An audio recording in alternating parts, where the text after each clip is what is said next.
Hello everyone, my name is Caden, and welcome back to more Ace Attorney Investigations 2.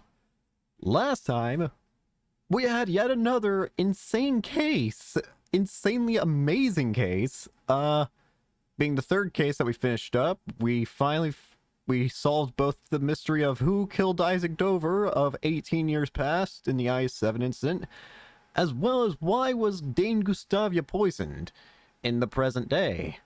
Being that Dane Gustavia was poisoned because he was actually the killer of Isaac Dover, and revenge was desired from Catherine Hall, who wanted to poison him.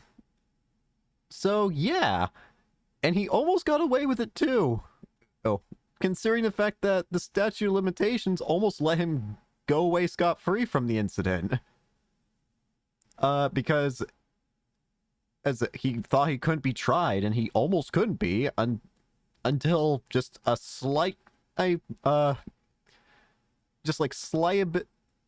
of text in the book just said like, hey, you can still be tried. So yeah, the point I'm trying to make is that case was absolutely insane, and I loved it. Each and every single case in this game has been insanely good so far. And I'm amazed this game never got localized. I don't know why. I really do want to know, why would this game never have gone localized? I mean, thank goodness we have a fantastic fan translation and like this. That actually is another thing I want to bring up before we get into it. Sorry if I'm going a little long here, but I feel like I just gotta say this. The fan translation is incredible. I didn't even think of this at first, but I realized something. All the images in the game have English text. But they wouldn't in the Japanese version now, would they? That means all the like pictures and like other stuff in game, like all the evidence had to, like, not only did they just translate all the text, they had to like go in, change the images to make the text like English. Because like, take for example the first case with the plan, the text that said like, hey, who's like, this is the plan of like, here's where Knightley and Rook were. That would have all been in Japanese in the without the fan translation. I don't know. It's just, I'm so happy this game has a great fan translation, and hopefully one day Capcom gives an official translation. But enough about me gushing about this game. Let's continue to gush about it more in a different way. Being Episode 4, The Forgotten Turnabout. From here on out, let the council begin. Let our members discuss this matter with a clear conscience of the goddess of law. Today's deliberation shall be about Miles Edgeworth's aptitude and ability as a prosecutor.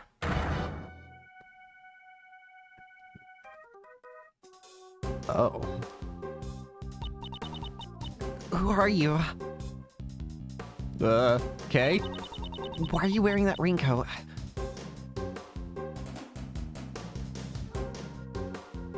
Don't kill Kay!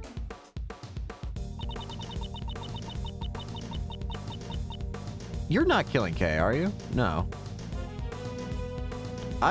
Don't make me take back all that praise. I swear to God. You better not make me take back all that praise, because I swear to God. April 5th, 1:23 p.m., High Prosecutor's Office, room 1202.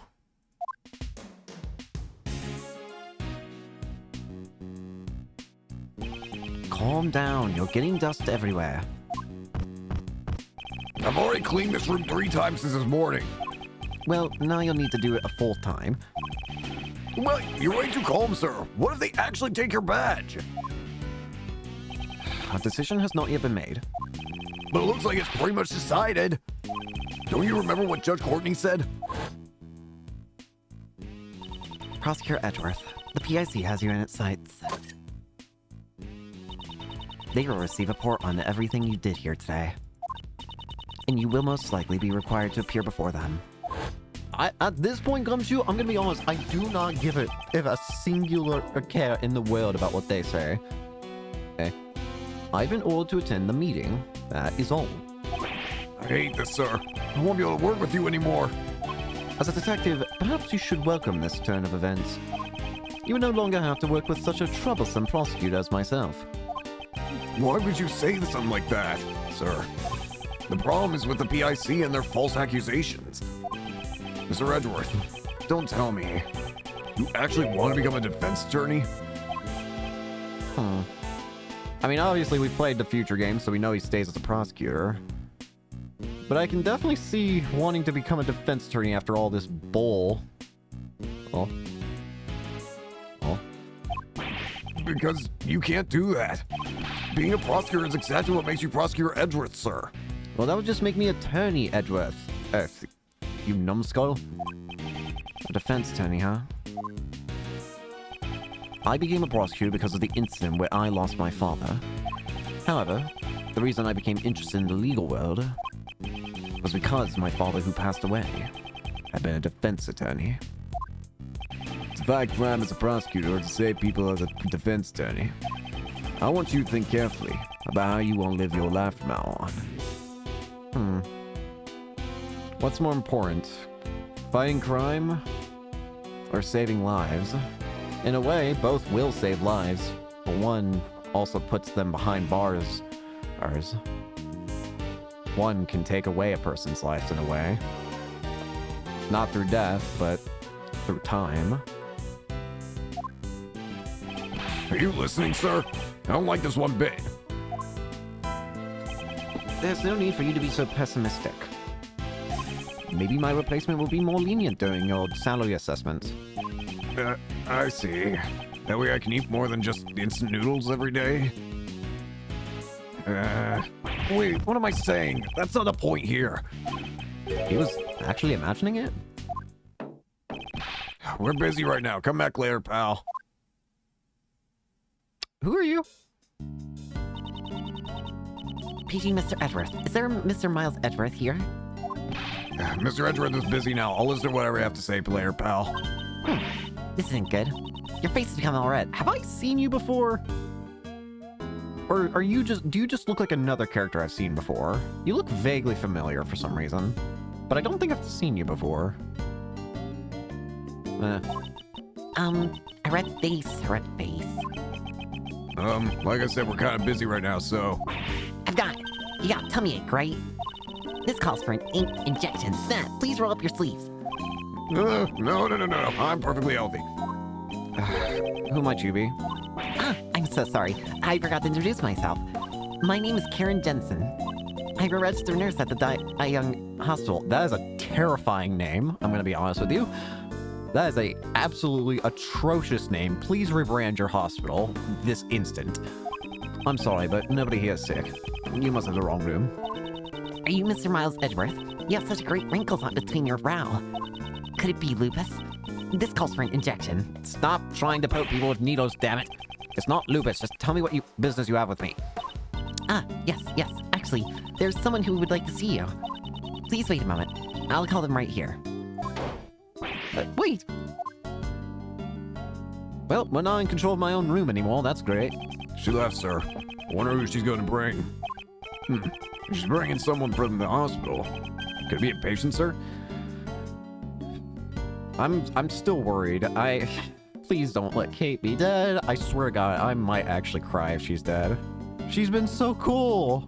I've known her for so little amount of time, like a month's worth of time, and yet she's already become a fantastic character, and I'm gonna be so depressed if she dies. Maybe it's someone who was traumatized by your harsh words. What is that supposed to mean? See? But when you glare at me like that, it feels like I'm going to have a heart attack. You can send someone to the hospital with us dead with that. Is it really that bad? I'm just being my normal self, though.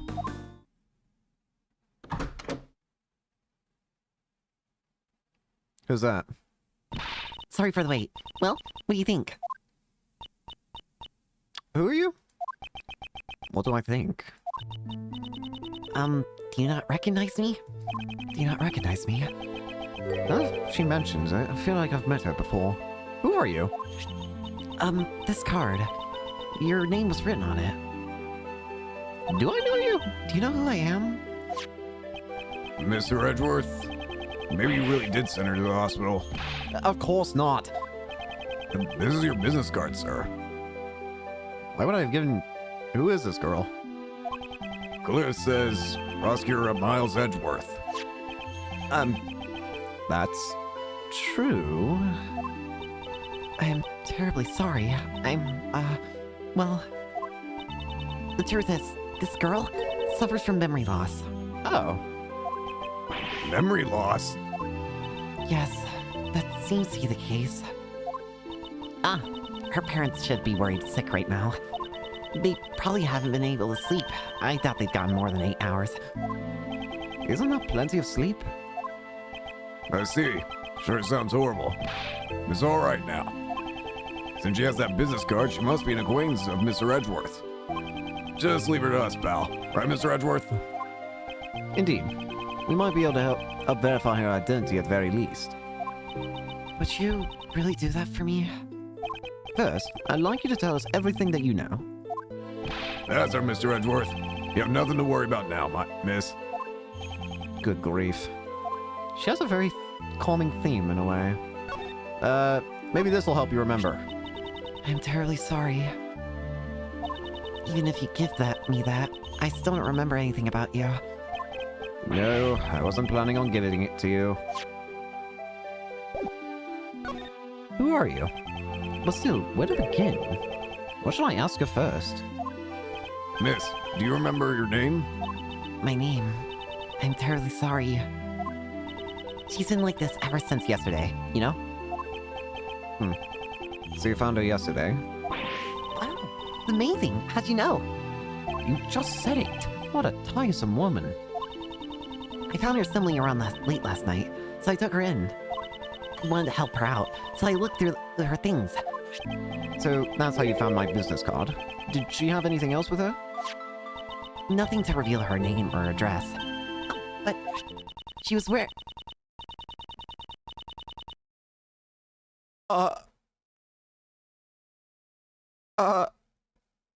Oh god. Oh god. Okay, I'm gonna be honest with you. I'm completely relieved by this development in a way, because it does mean she's alive. But this is depressing because that's Kay! She's wearing this when I found her. It's an unusual design, don't you think? What? This badge is... What? Yagrasus? That means it couldn't be. Are you Kay? Kay. Kay. Kay! You're Kay! You are Kay, right? I am Kay. Kay, don't you remember me? I mean, you'd always call me Gummy, pal. Gummy. I would call one of my elders something so rude. I'm so sorry. What a horrible thing I did. I feel like my heart is going to burst from guilt. Okay. Just what happened to you, pal? You become so sensitive. If you're this sensitive and delicate and frail, then you're not even Kay anymore. You're someone else, pal. Watch your words, detective. If you say that, it almost sounds like Kate isn't sensitive or delicate at all. Though I can't deny there's some truth to what he says. What sort of person was I before I lost my memory? Actually, that's actually a problem. Is that actually a good idea to say in her current state? She clearly, obviously doesn't remember anything. So what if and obviously she's shown to be a lot more sensitive now that she's lost her memories. So what would happen if you told a sensitive person that they were suddenly a great thief? What would their first reaction be? That might not be the best idea right now, I feel. Well, for starters, your name was Kate Faraday. A cheerful girl full of spirit and vigor, and a great thief. Great thief. Yes, to put it frankly, a great thief steals valuables from people's drawers and safes. Heal. I caused so much trouble for others. I'm so sorry. I never imagined I would be a criminal. Maybe losing my memory was retribution for my crimes. No, You didn't actually... This is so messed up, sir. This is depressing. It does sort of make sense, you know? These clothes and stuff, they look just like what a thief might wear. God! Those clothes! Yes, she was wearing them when I found her. I had her change her clothes, so I'm holding on to them for now. Something appears to be stuck on her clothes. Perhaps it's something to do with Kay's memory lost. Well, I'm glad that she's alive, but God, can we help her?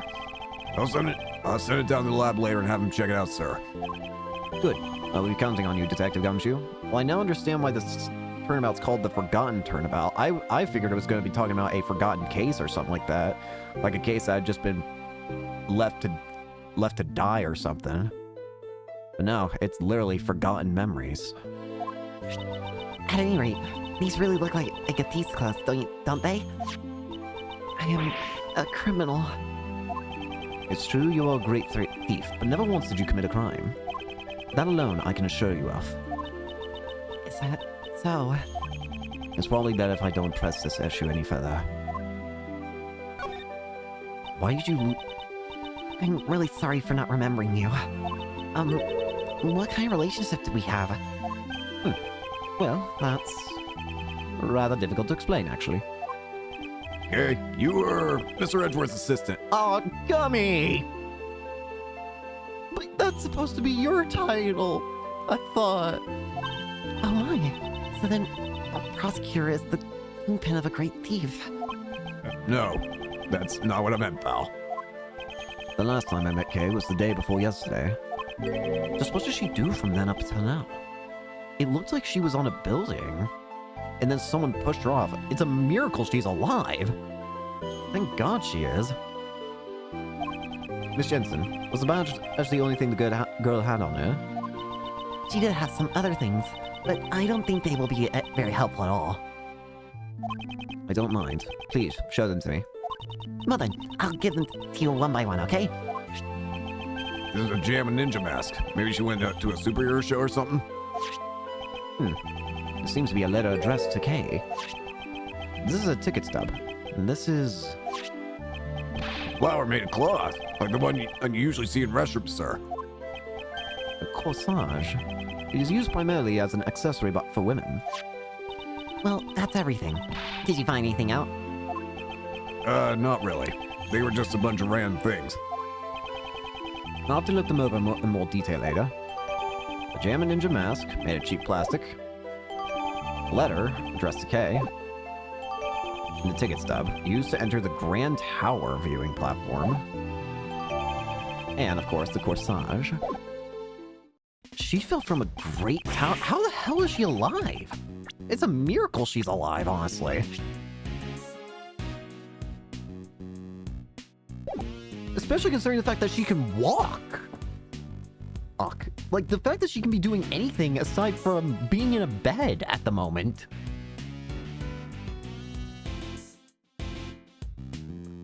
I'm glad she's alive, but I hope we can restore her memories. Let's see. I want to look at the ticket stub in the letter. Grand Tower viewing platform. Emit 1 for 0404-1928. Student, $6. No refunds. Valid only on date of issue. I'm more curious about that letter, though. I think this is going to probably explain why she was up there. Dear Kay, I promise that I'll get it back for you. Your most precious memory. Bill. Huh. Okay, that doesn't honestly explain anything to me. What does that mean? Your most precious memory? What does that even mean? Kay lost her memory, sir. How do we get her back to normal? Calm down, detective. I've already thought of something. Oh, as I would expect, Mr. Edgeworth. So, what'd you find out, sir? Look at this ticket stub. Oh, it's a ticket for the viewing platform of the Grand Tower. Miss Nurse, do you know something about the Grand Tower? Of course I do. It's a super famous dating spot after all. They say that if a couple holds their hands up there, they will be together forever. The timestamp on the ticket is from yesterday. Moreover, it is only valid on the day of issue. 1928. Trying to remember. Well, 19 minus 12. 7. So that's 7:28. That's 7:28 p.m. It's actually 7:29 a.m. as of recording this. That's actually really funny. Anyways, 7:28 p.m. That matches up with this. It looks like it was dark in that little intro cutscene, and there was someone in a red jacket. I'm sorry, hang on. Red jacket? This is sounding familiar. This is literally... The red jacket was a thing in the first case. That was how we were trying to get the culprit. That's... That feels weird. Why is that happening? Since she only has a stub, she must have used it, right? Yeah, she was up on the tower. It's very likely. Nothing. Let's go. Right now, sir? The cause of Kay's memory loss is hidden in her actions. But what about the PIC? It's still too early for me to be summoned there. So, should I leave Kay with you then? That is what I would prefer. Okay, you're fine with that, right? Yes, please. Thank you very much. Oh, I have to get back to work. So, if anything happens, please contact the Die Young Hospital. I still think you need to rebrand your name, your hospital name. Please. For the love of God, no one wants to go to a hospital called Die Young. If you guys need an injection, I'll be there anytime, anyplace. Yes, I understand. I don't think I will call her for an injection, though. Well then, let's go, Detective. And you too, Kay. Yes, sir. Thank you for helping me. I wonder if this is not even going to be a murder case then. Is this gonna... It feels like this is going to be more like a case of trying to figure out who did this to Kay. It seems like someone wanted to kill Kay, but why? Why would someone want to kill Kay of all people? She's just a goofy little goober. Who would kill the goofy goober, and where can I find him, and where can I tear them apart?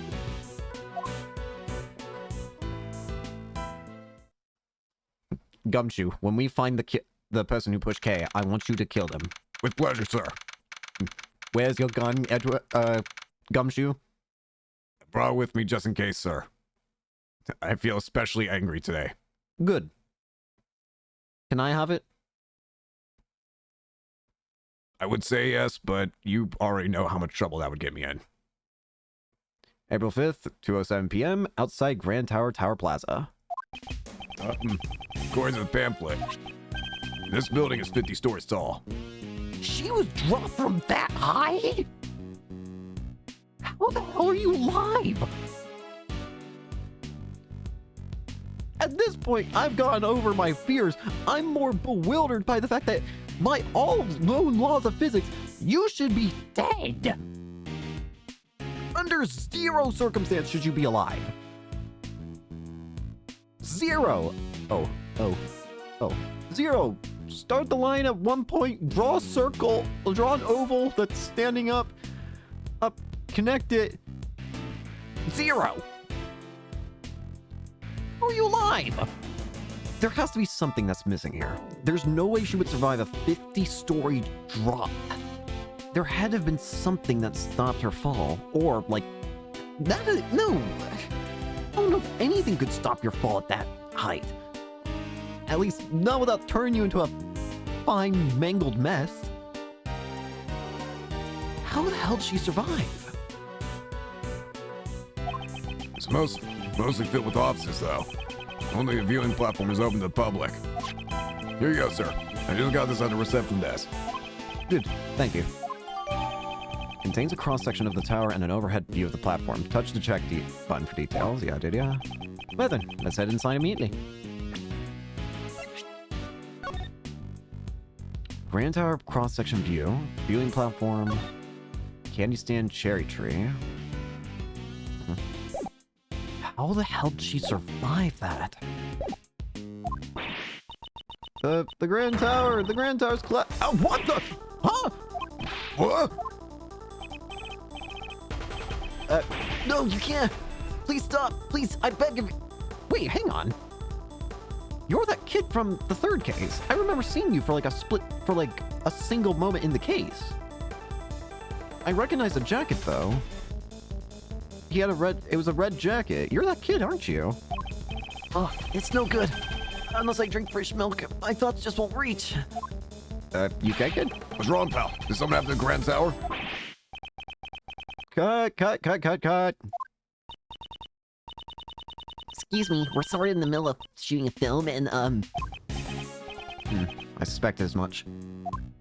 Wait a minute. Do I recognize you? Not the red kid. Not the red jacket kid. The other kid. Do I recognize you?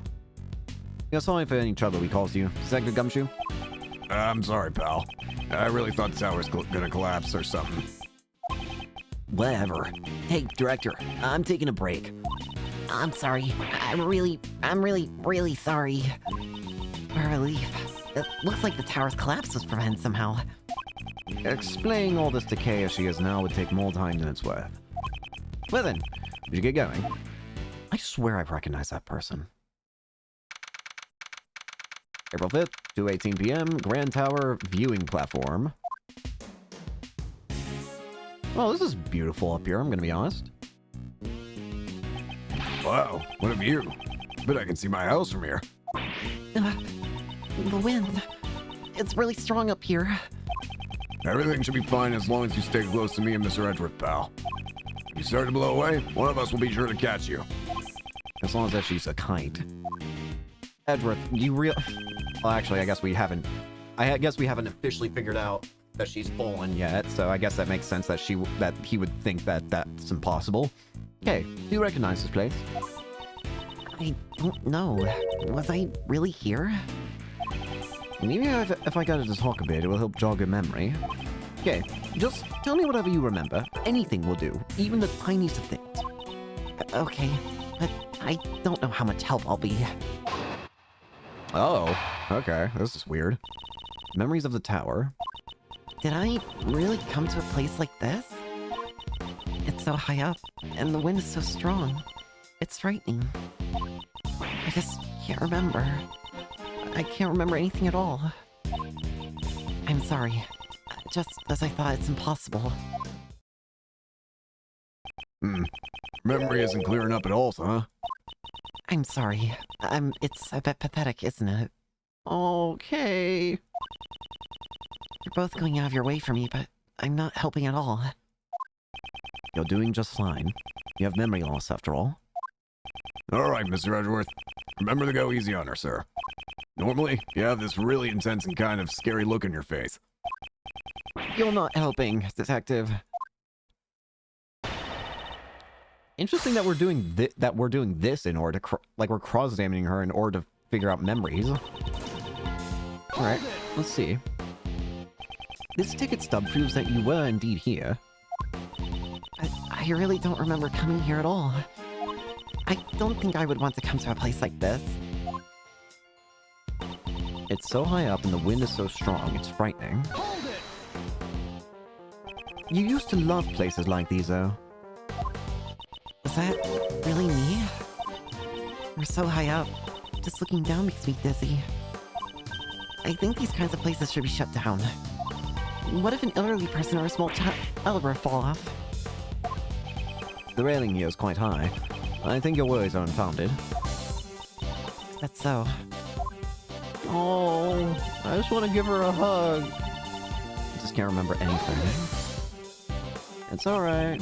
You say you don't remember anything. In that case, is there anything that looks familiar? It's familiar. The cherry tree. What about the cherry tree? I was standing under the cherry tree. That's right. I was taking shelter from the rain because it was raining then. And there, I saw something red. She was under the cherry tree while it was rained, and she saw something red, the red coat. And from there, she saw something red. Is something wrong? It's nothing. Could you add that last part to your story? But from under the cherry tree, I feel like I saw something red. Red.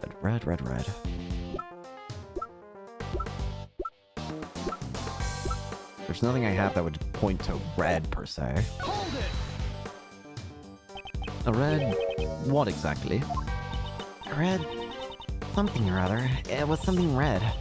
That's all I can remember about it. Speaking of things that are red here, Could it be in that stand over there? And a red stand. That's right. I saw someone walking towards me from the other side of that stand. Aha. And then what happened? And then, I'm sorry. It's alright. Simply add everything you just said to your story. That's right, someone was walking towards me from the other side of that stand.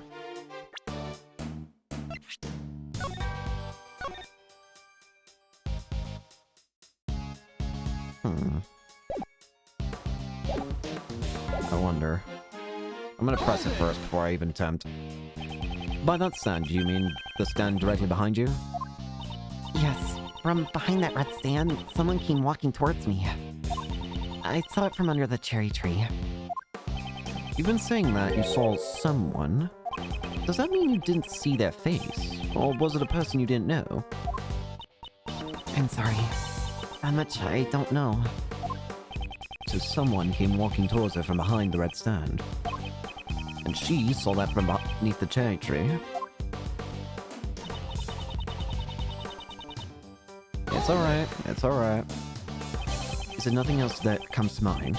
It doesn't have to be related to the case. Even if it's not related. Well... I remember that the stand there was selling cotton candy. If you're hungry, you should just say so. I'll make sure to buy one for you later, pal. Thank you very much. I look forward to it. There's not much I can do unless I draw out more information from her. For now, I'll press it for more details and see what I can find out.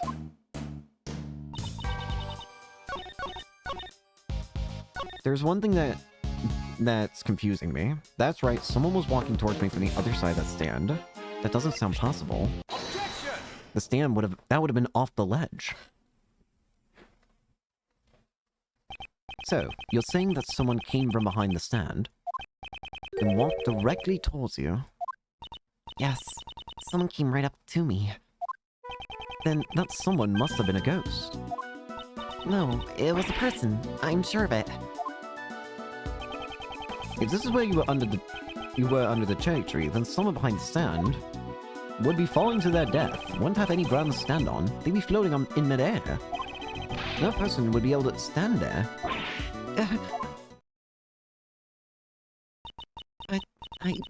I'm not lying. So somehow someone was standing there? Either her perception was messed up, or there's somehow a way for someone to stand in midair? Someone red was in the other side of the stand. What? They were walking towards me. Getting closer and closer, and then... That person... Oh god. Hey. What's wrong? Calm down. It's alright. Me and Mr. Edward are both here for you, pal. I was pushed off. And a person in red. Yes, they were wearing a red raincoat. Someone in a red raincoat was walking in midair. And furthermore, they pushed her off this building. Nonsense. There's no way she could be alright after falling from a building this high. Someone walked towards her from behind the stand and pushed her off the roof. Exactly, that's what I'm thinking. It's impossible for her to have survived from a drop this high. I don't care, like... There had to have been... What's going on here? Why... Something's not right.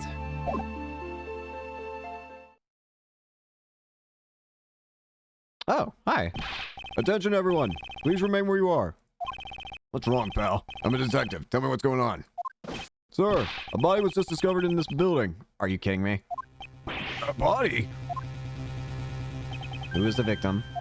We're currently investigating the details, but the victim is a woman. We have verified that her name is Kay. What? What? That is impossible. What is happening? Kay's right. No, Kay's alive. She has to be. Is she standing right behind us? I refuse to believe Kay's dead.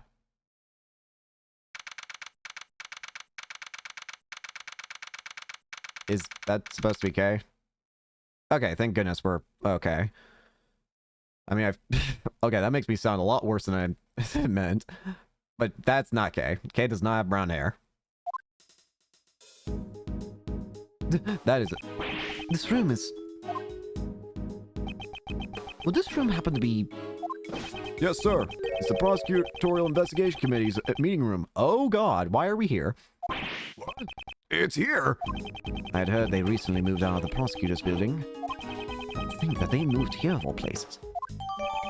Strange. Well, that's not K. Hey. Mr. Edgeworth, Kay, Who's Granny behind you? Hi there. what brings you here? How are you holding up? We're in the middle of an investigation right now. Sorry, but who might this be? This is my granny. Let me just... Hi there, Sonny. The name's Bonnie Young. Who the heck are you? She says. It is a pleasure to meet you. My name is Miles Edgeworth. I'm a prosecutor. Miss Jensen, isn't Young the name of... Granny is the director of the Die Young Hospital. This old lady is the director? Who you calling old? She says. She can read my thoughts. So that granny is pretty important, huh? I wouldn't go so that far. I mean, yes, she is. These people are the patient's guardians. You know, the ones with amnesia. Seems she's a bit of an introvert. Hey, Sonny, want me to cure that bad case of the frownies for you? She says. Please don't. I'm afraid that's an incurable disease for Mr. Edgeworth, pal. What? Really, Granny? You want me to say that? I ain't got nothing to say, you whippersnappers. You're free to do whatever you want. But you better not get in the way of my autopsy. Please wait. We're... No means no. Hey, you don't have the right to decide that, pal. What the... What? Why'd you just slap your granny? Sorry, Granny is the coroner, you see. And she's in charge of this case, so... ow! Ow? So, I'm very sorry, but that's the way it is. What do you mean, that's the way it is, pal? Well, even if you ask me, I'm not the one who said it. Stop. Could you stop slamming your grandpa's hair punching bag? I feel like I'm watching a comedy act, sir. Well, we need to get back to the autopsy, so please excuse us. And take care. What's with her attitude? We received permission to investigate. There shouldn't be any problems. Attitude of hers is a huge problem, sir. Mr. Edgeworth, what do we do now? We'll investigate the scene, of course. As a prosecutor, I cannot stand by and do nothing. Well then, let's begin. But the policeman said that that person is also named Kay. And I'm pretty sure I'm not the Kay that you know, Mr. Edgeworth. No, we shall investigate that now. But, don't worry. There's no question that you are the K I know. Okay. An amnesiac K and a corpse K. Both are connected to the Grand Tower. I'm certain that this case will lead me to K's lost memories. They're gonna try and pin it on amnesiac K, aren't they? Gumshoe, we need to save K. Kay's dead, sir. The alive one! The Gumshoe! Yeah, you're right, sir. Notice anything? Jessica, thank you for the follow. About to follow last night. Oh, don't worry about it. It's all good. For a homicide to occur out of the blue like that, sure is surprising, sir. Do we actually have the profile for the dead K? No, we do not. And maybe it's a detective, but when things happen so suddenly, my mind goes completely blank. And that's why I haven't noticed anything at all, sir. It takes a certain kind of talent to be able to declare that so cheerfully. Oh. Are you saying I'm talented? I'm honored, sir. Being praised by Mr. Edgeworth. Those kind words. I'll never forget this moment. He looks so happy. I can't bring myself to tell him that that's all a misunderstanding. The Grand Tower. I never thought the PIC's meeting room would be right under the viewing platform. This is a very strange case already. Hey, very interesting, but man, there are a lot going on already. Sure saved us trouble of getting here. In fact, the PIC is actually mentioned in this pamphlet, sir. It's in the Grand Tower's little gossip column. I'll read for you. The Prosecutorial Investigation Committee is located on the 50th floor of the Grand Tower. It's a place where prosecutors turn into ex-prosecutors. So come visit the 50th floor and see the dejected looks on the prosecutors' faces. I am not making a dejected face. Hey, I'm just reading what's on the pamphlet, sir. Okay. The living K we have here, and the dead K over there. Why do they have the same name? It can't just be a coincidence, sir. Oh.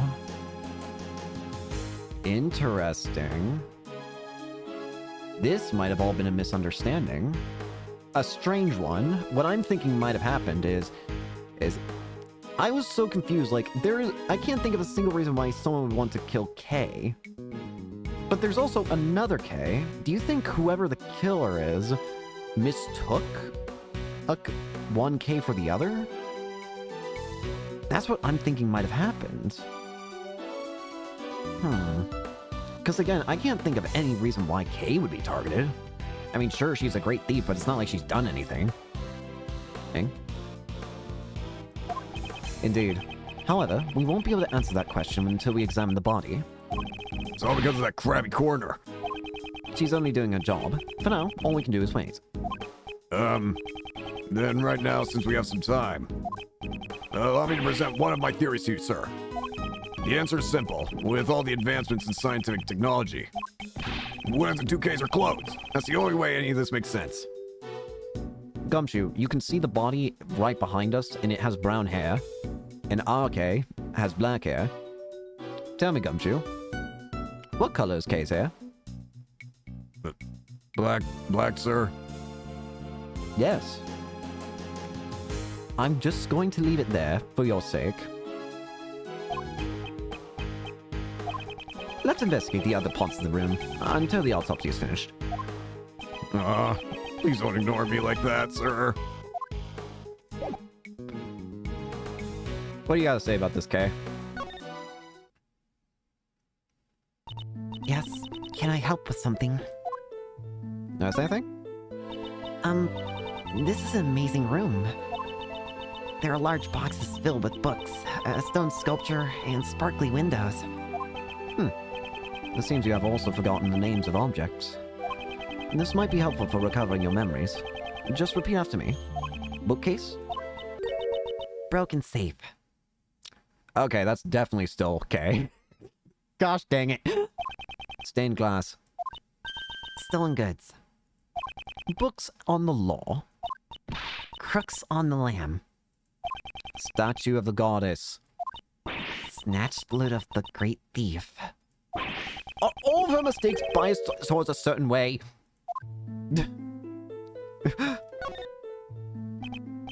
Okay, until just a few days ago, you were calling yourself my assistant. Looking at me, is there anything you remember? Things I remember, huh? Well, yes, just one thing. Mr. Edgeworth, on the viewing platform above us. Oh? You point at me and... Yes. That's the way a normal person would answer.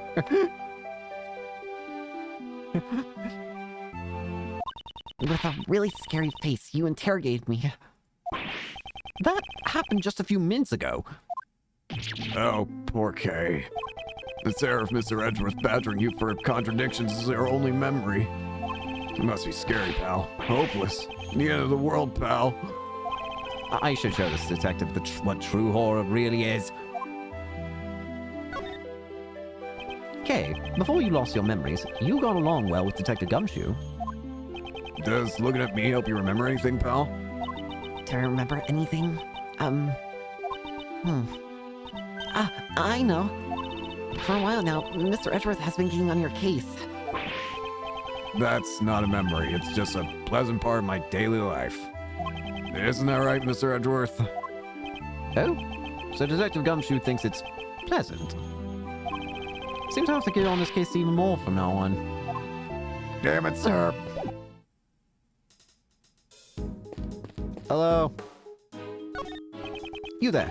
Tell me the situation, and about the security of this room.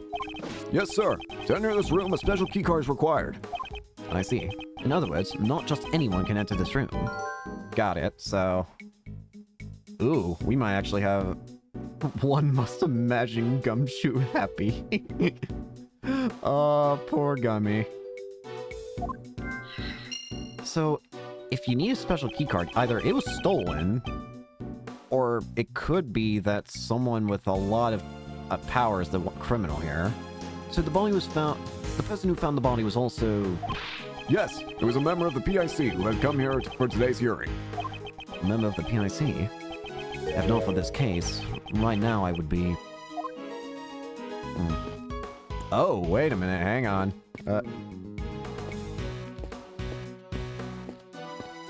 Edgeworth uses wall walking and did it. I need to have a game somehow. Oh. Alright, can we see that bye? I'm sorry. Right now, Granny is in the middle of the autopsy, so... Are you so trying to get in the way of my autopsy? Is what she says. Could you please wait just a little bit longer? Yes, I suppose we have no choice. We'll come back to investigate the body later. Well, let's go check out the obvious thing then. There's something very obvious here that needs to be dealt with, which is the blood. This is Lady Justice. You sure do know a lot, sir. So, what kind of powers does she have? She's a symbol of justice, not a superhero. It's said the scales represent justice, the sword, power, and the blindfold, equality. I didn't actually know that for some reason, but that makes a lot of sense. I won't rest until I've inspected... Do I really need to inspect every nook and cranny? The problem here is very obvious. A pool of blood lies at the feet of the goddess's statue. Judging from the pool of blood, it seems that this was where the victim was killed. What blood? The only person I'll let that excuse work for is Gatto. That is the only person I'm letting that excuse work for.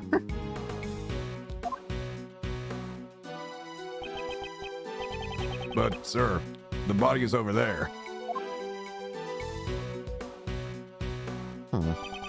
After murdering the victim, did the killer move the body?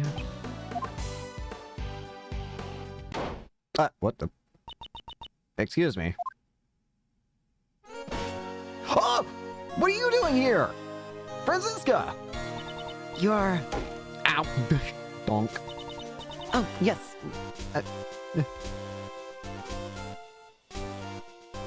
This is the anime. The anime girl's drinking coffee. Does that count? Sure, but I feel like Gato also has the visor. I feel like that's a bigger part of his identity.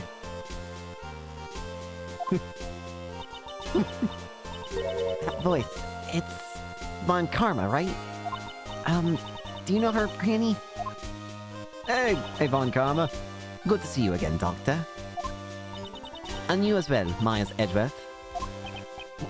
What's she doing here? Franziska von Karma. She's a prosecutor working with Interpol and the daughter of Manfred von Karma. She should be jetting around the world right now.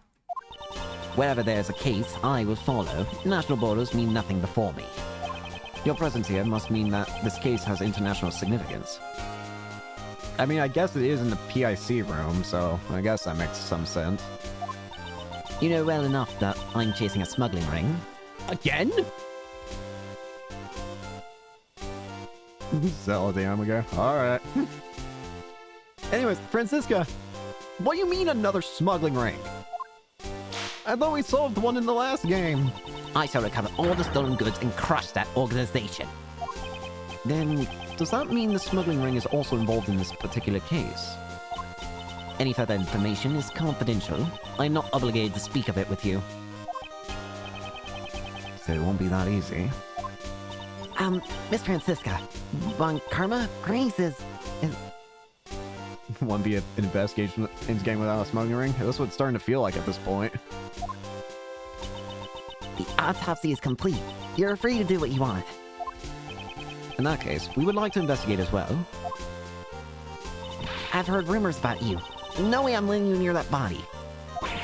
You're that prosecutor who's about to get the boot. You best run home now, Sonny.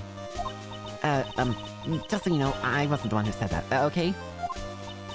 Please, Granny, we need to investigate, no matter what.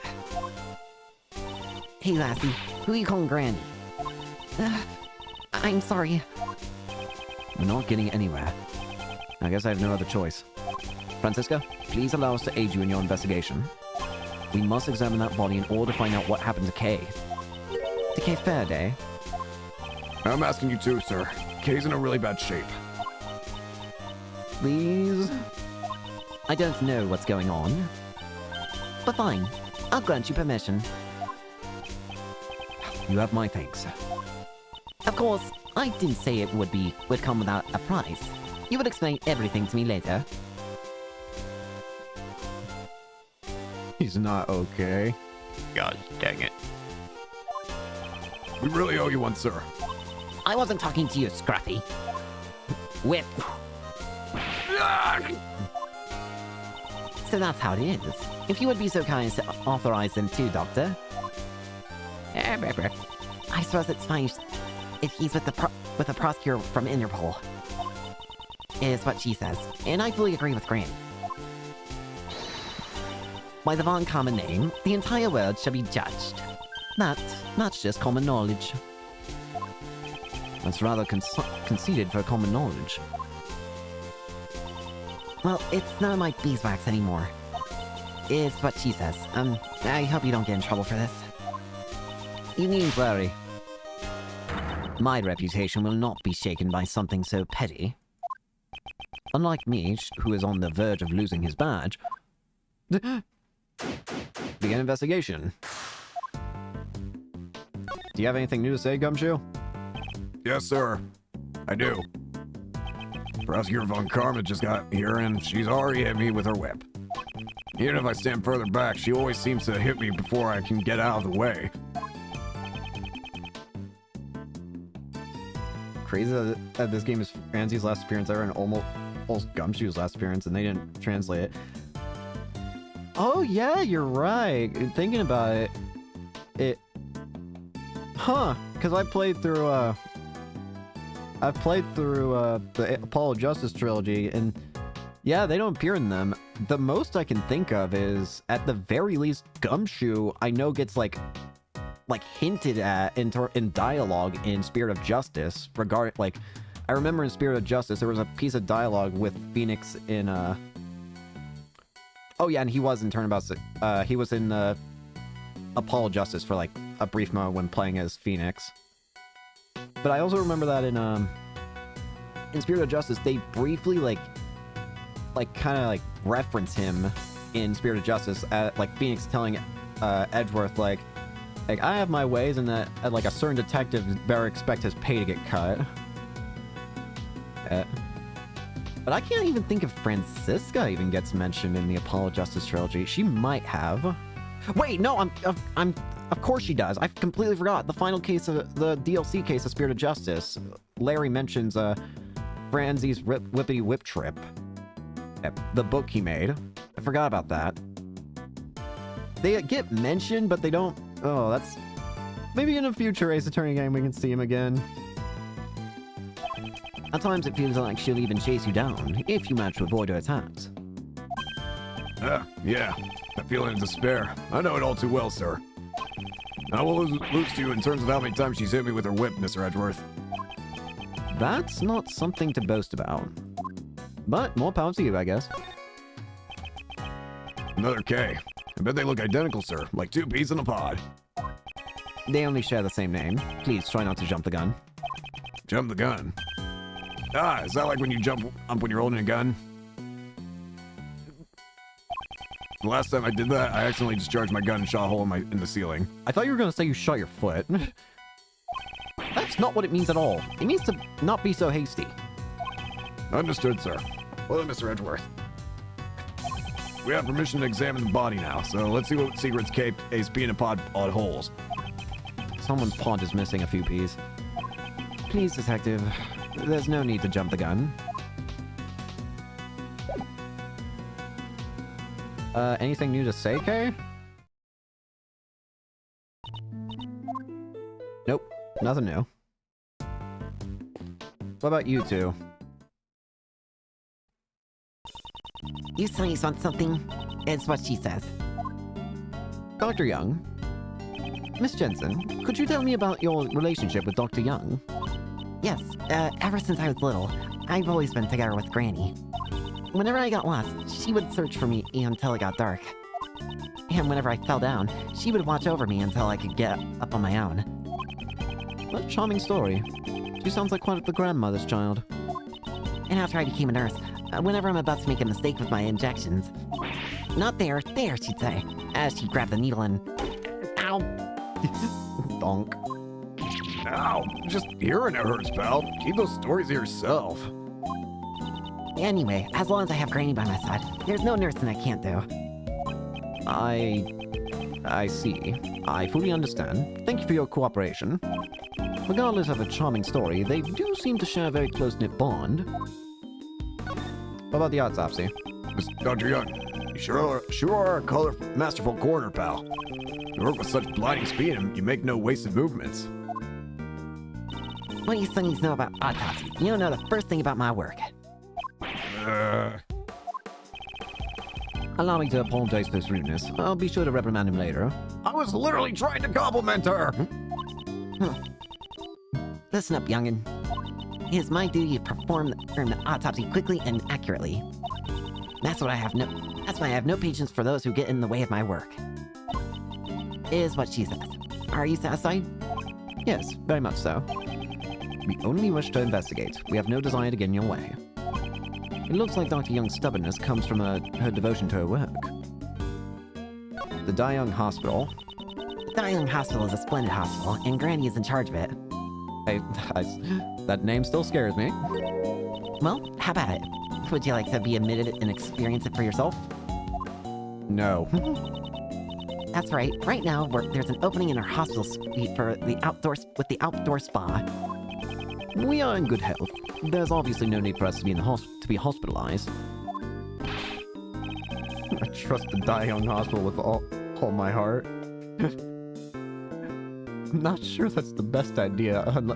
If you want to keep your heart, it might be best to find another place. Now that I think about it, I feel like there's always a problem with the hospitals in these games. I feel in the Ace Attorney games, at the very least, that I can think of. There's the hospital that has like the creepy doctor. So take it and keep it very safe. Yeah. Yep, in the freezer it goes. That's right. We're perfectly healthy, pal. That's our sole redeeming feature. What does he mean by that? Well, you see, the Dai Young Hospital also accepts healthy patients. We're currently in the middle of our Full of Life, Healthy Hospital Stays campaign. Those without injury or illness can stay at our hospital for half the price. Why would you need to stay at a hospital if you're healthy? This is a chance of a lifetime, so what do you say? Hospital stay? Hospital stay? You know, an outdoor spa at half price does sound like a good deal. Don't fall for it. They're trying to scam you, Gumshoe. Hey, Francisca. Yes, what is it? Notice anything? A murder case at the PIC meeting room. Since you asked to cooperate in the investigation, I do hope you will be able to produce results. Naturally. Why do you think I am here? Well, now that you mention it, why are you here exactly? That's right. She still doesn't know about my PIC hearing today. The circumstances behind are deeper than the sea, sir. Allow me to explain on Mr. Edwards' path. Ah! Miles Edgeworth, I do not care about your circumstances. All that matters now is reaching the truth of this case. Am I wrong? Indeed. There's some truth in what you say.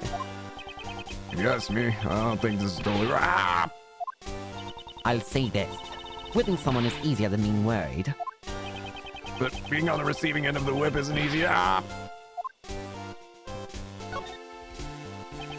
Francisca, why are you here when you are supposed to be working with Interpol? Curious, are you? But it's confidential. I have no obligation to tell you. You know, if she's here, Interpol, that might mean that Lang's here as well, because he was Interpol as well, I'm pretty sure. Her response was as I expected. More importantly, shouldn't there be a prosecutor in charge of this murder case? I don't know who it is, but I was hoping it wouldn't be someone completely useless. Has Lang been in the game at all? He appeared once. During the second case, there was like a brief moment when in the prison where he's just there. Here. He mentions how he's like a lone wolf now. Something like that. After that, he has not appeared since. But he was there for just a brief moment for some reason.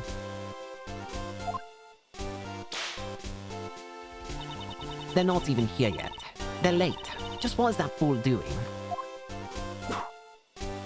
Yeah, what am I doing? I have done nothing. I have nothing to do with this, sir. I wouldn't think it's very commendable to just whip people at random. I swing, therefore I whip. That is my philosophy. I will whip anyone who slacks off in their work.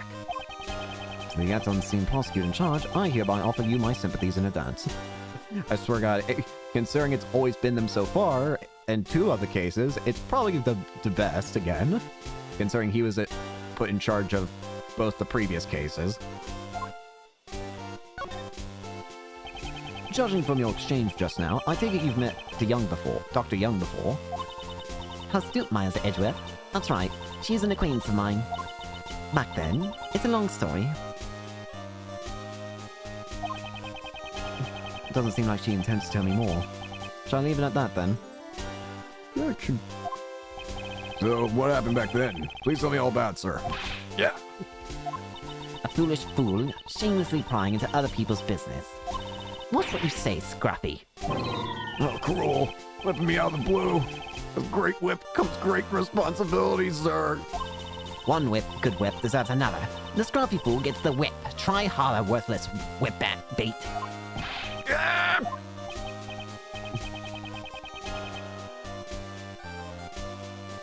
Avengers Age. It appears I was right to leave it at that. I know how she gets angry. Alright, let's take a look at the body. There's a lot going on. This body. It's not Kay, sir. It doesn't look like her at all. Of course it isn't. Kay's alive after all. She's right behind us. She just doesn't have memories.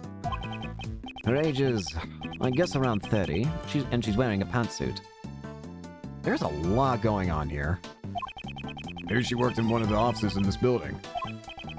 So her identity is still unknown. The question now becomes, why did the police believe her name was Kay? I won't rest until I've inspected every suspicious nook.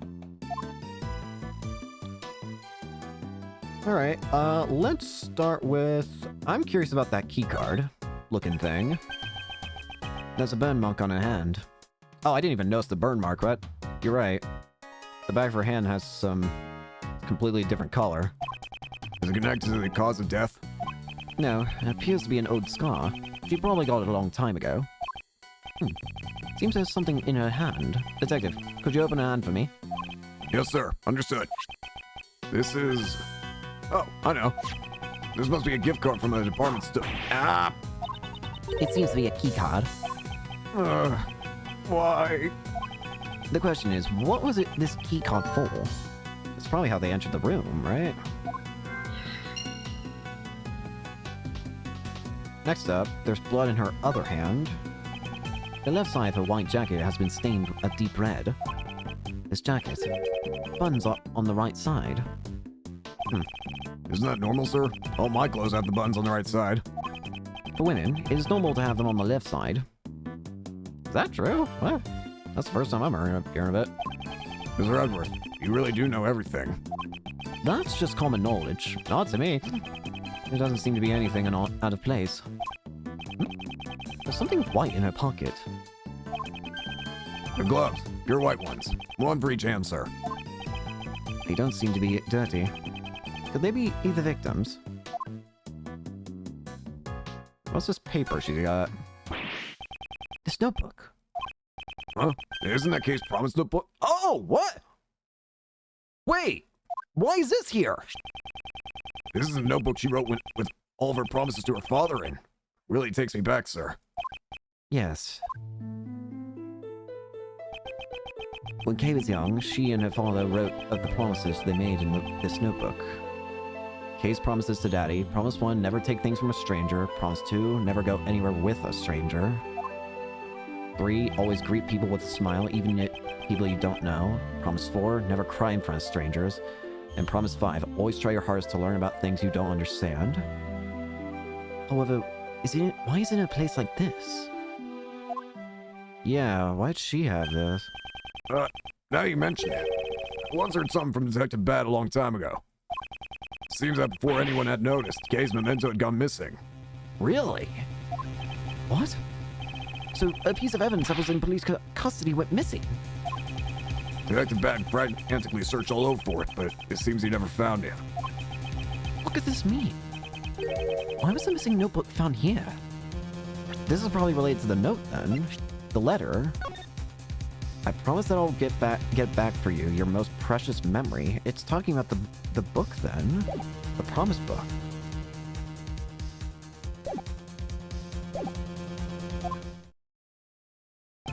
You there. Do you happen to know anything about this notebook? The victim was carrying this notebook when we found her. That was the only evidence that we had to identify the body. So that's why you called her Kay. A misleading victim, huh? Why does she have Kay's notebook?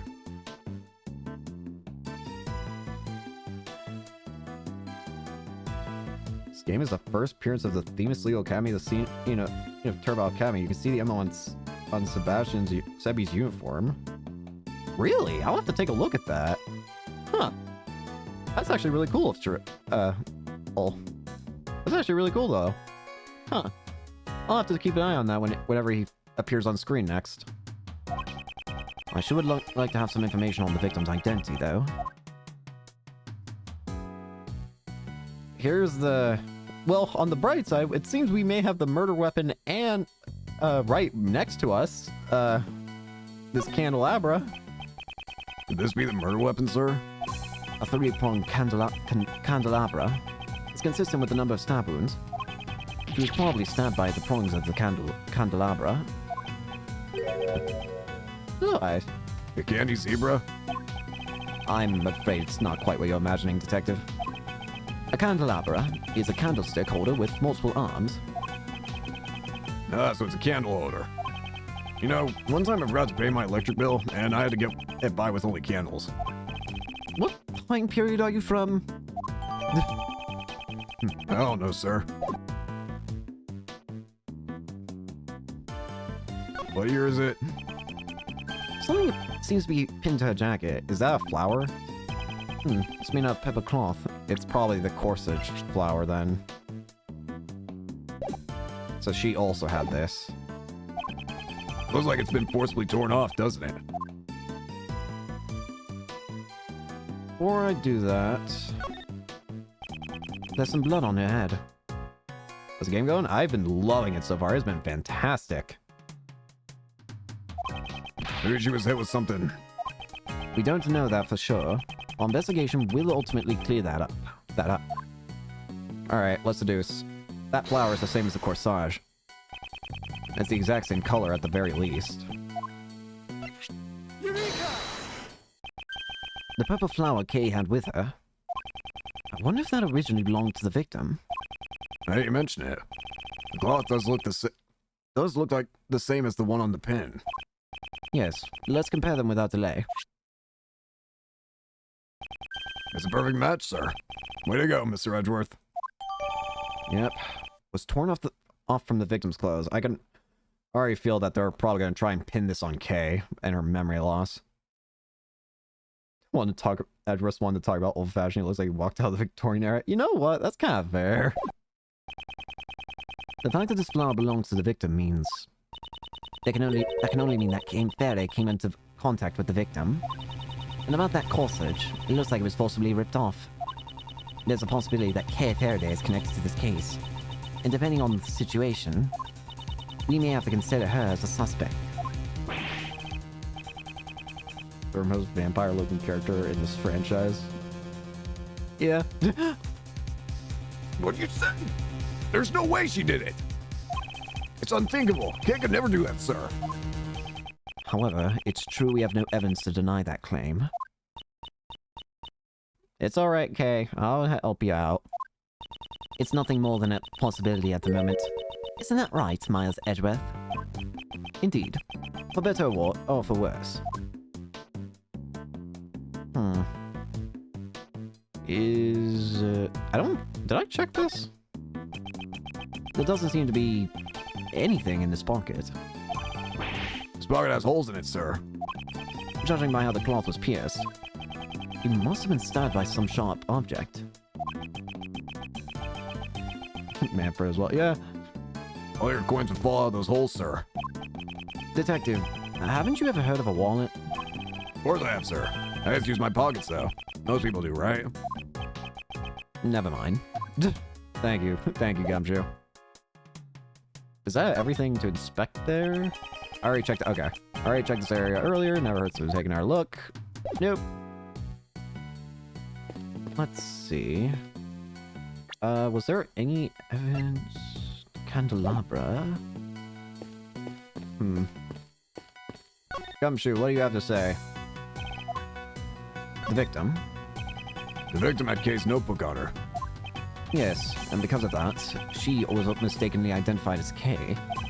They shouldn't have botched it up so badly. It's unforgivable. I'll arrest them all. Before you arrest anyone for faulty logic, perhaps we should focus on finding the murder? Yeah. I'll be helping with that too, sir. If botching things up were a crime, he'd be serving a life sentence. In any case, there may still be something we have overlooked. Only so many coins in a wallet. I guess that's fair. Let's carefully examine the body one more time. How do you think Kay ended up losing her memories? Good question. Unfortunately, it would be difficult to answer that at this point in time. However, the victim was in possession of the Promise Notebook. So it's possible that Kay is connected to this case in some form or other. If her memory returned, that could be a huge breakthrough in the investigation. I don't imagine it will be quite that easy, though. Mr. Edgeworth, I've got a plan to get Kay's memory back. I'd leave that kind of thinking to the hospital staff. Please, sir, just hear me out. First, we need to get a really big hammer. No, we are not giving her worse brain damage. Forget it, detective. We are not giving her worse brain damage. Do not even think of it. Probably something I gotta talk to... Oh, wait. Oh, I can probably talk to you about the Promise Notebook, can't I? Never mind. Wait, do I have the Promise Notebook in my evidence? Nope. What about you?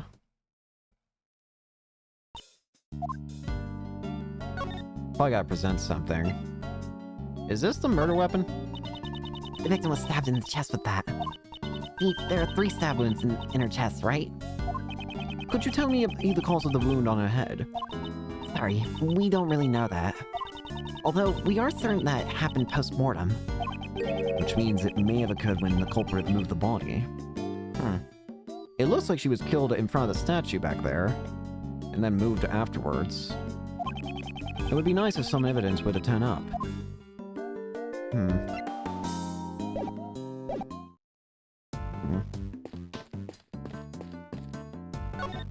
Anything you want to talk about, Francisca? How about this? If things had gone as planned, I would have been standing here right about now.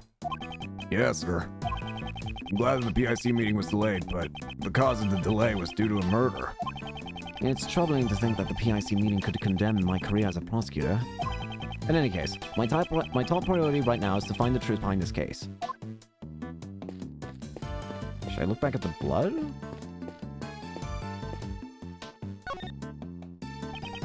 Alright, check that. Nope. In that case, it means I have to show someone something.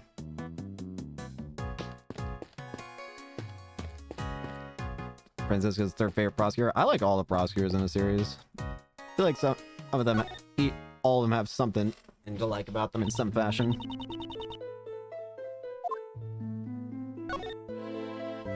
Let's see, what to present. Do you recognize the candelabra? I'm terribly sorry. Even if you give me that, I still don't remember anything about you. No, I wasn't planning on giving it to you.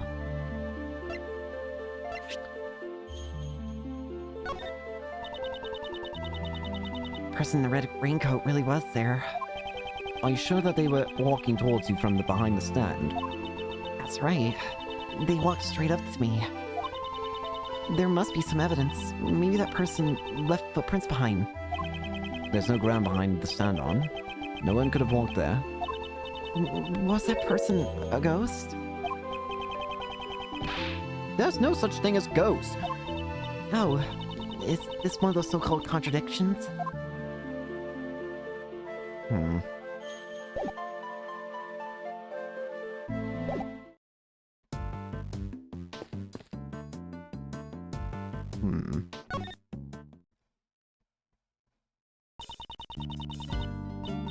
Oh dearie. Just quick. Hang on, just looking at something real quick.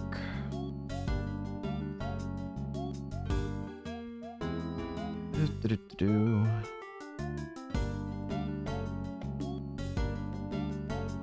Where is it?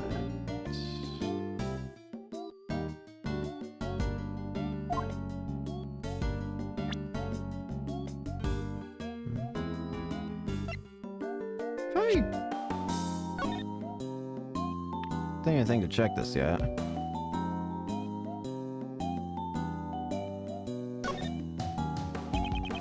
Prongs of the candelabra are covered in blood. And the shape even matches up with the victim's wounds. Is this the murder weapon of the case? Is there anything else of note? This is a rare shape for a pedestal. If the spot where it was put still has this mark, then it will become apparent whether or not it had been placed there.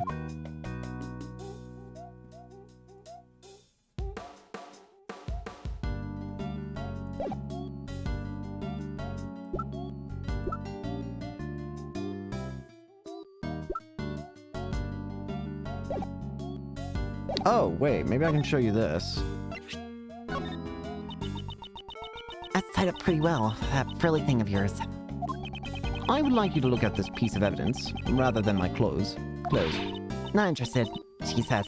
I can't say I'm very interested either. Perhaps I should try presenting a different piece of evidence.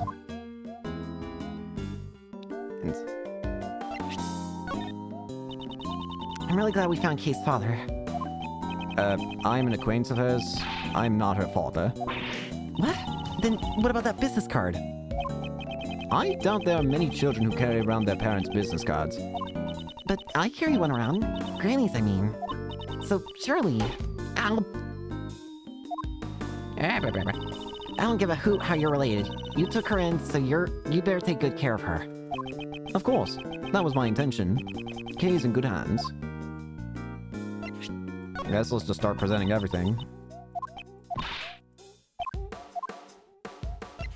If I can't find it out the quick way, we will do it the long way. Hey. Letter? What about the Jammin' Ninja? The Agarasu? I'm not her father. Ow.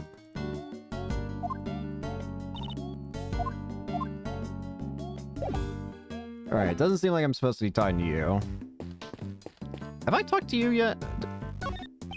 Is the investigation going well? Sir, I'm actually putting my job aside to do some brain training. By focusing on images instead of words, you can stimulate your right brain. Please stop talking. I've had enough. Stop it.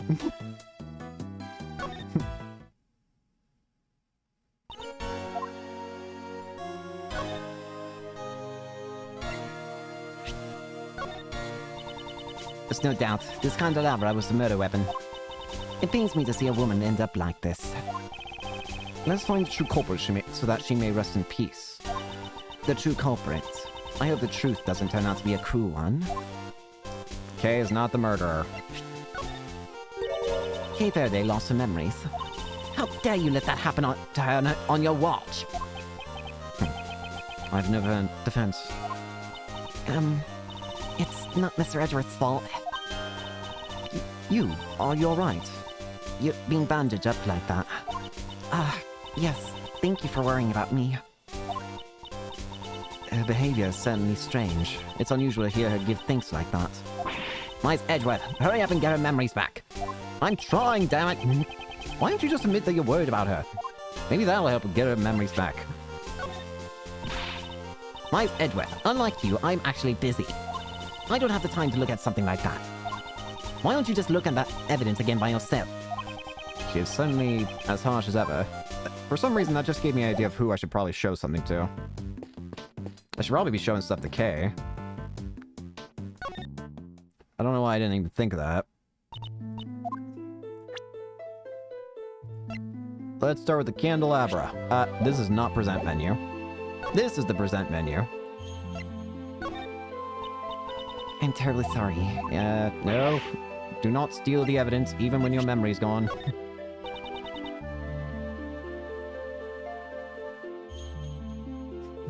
Edward isn't regarding. She just insists on following her. Yeah. I just... I don't even do anything. She just follows me. I've already shown you that picture for some reason. Grand Tower pamphlet. What about the purple flower? Nope. That didn't work. I was carrying this, right? I don't remember anything about it, though. So you really don't remember? Not even a little bit? Well, maybe I just grabbed it without thinking, due to the shock of losing my memories. You know, like they say, grasping at straws. What's wrong? You have an awfully serious look on your face. I won't tell you to be silent, but you should think before talking. I see. I will keep that in mind. About this letter. I was carrying this right. Yep.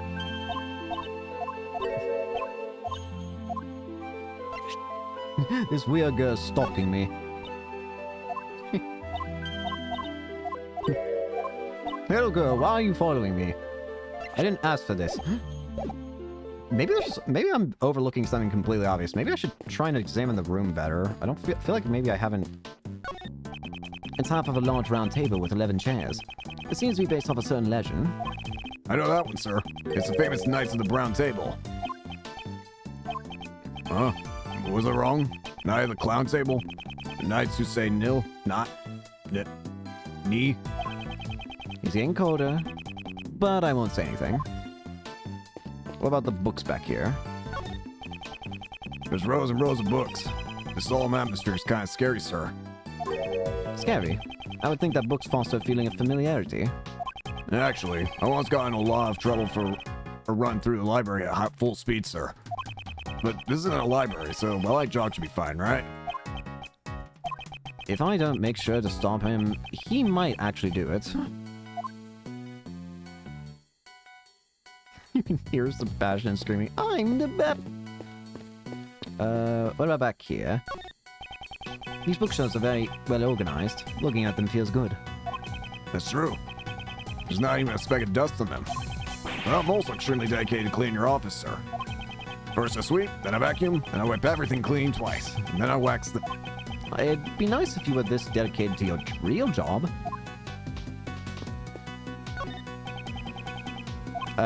No.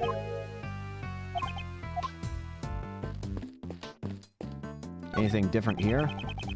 These books seem all seem really thick and heavy, sir. The PIC did just move in here. Moving all these books must have been a lot of work. Moving heavy objects is my specialty, sir. If they had just called me, I would have helped. Then perhaps I should ask the chairman if there's anything else left for you to move. Whoa, that was just a joke, sir.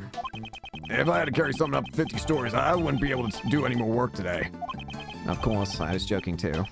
But, were you really going to carry things up the stairs? Do we not have an elevator here? God, that sounds miserable. Oh, wait! I completely forgot I had a logic button. I'm foolish. I do not know why I completely forgot about the logic button. Whoops.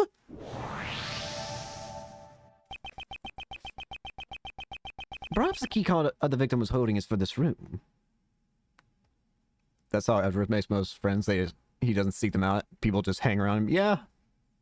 I'm not trying to do everything. People just keep following me. Help. Basic logic. I'll go find out, sir. Mr. Edgeworth, from this room's security system, you were able to retrieve the data of the victim's card.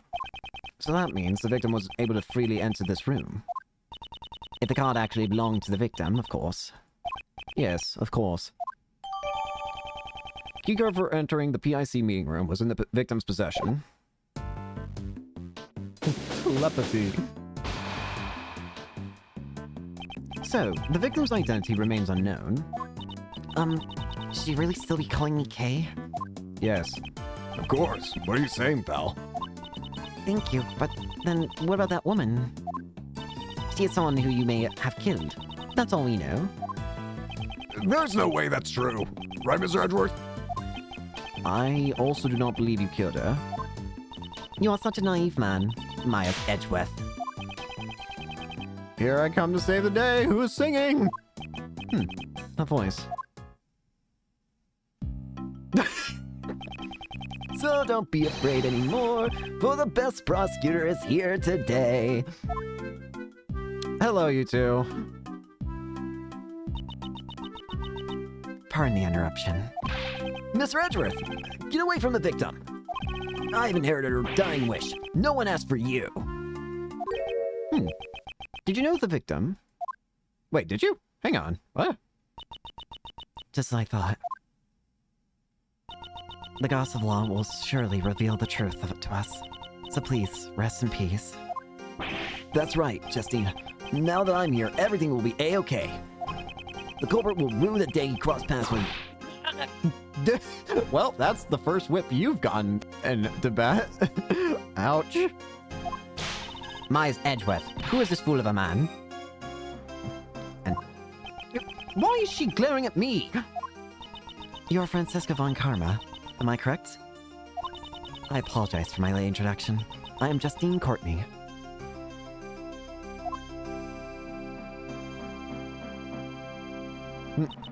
And the deceased individual is...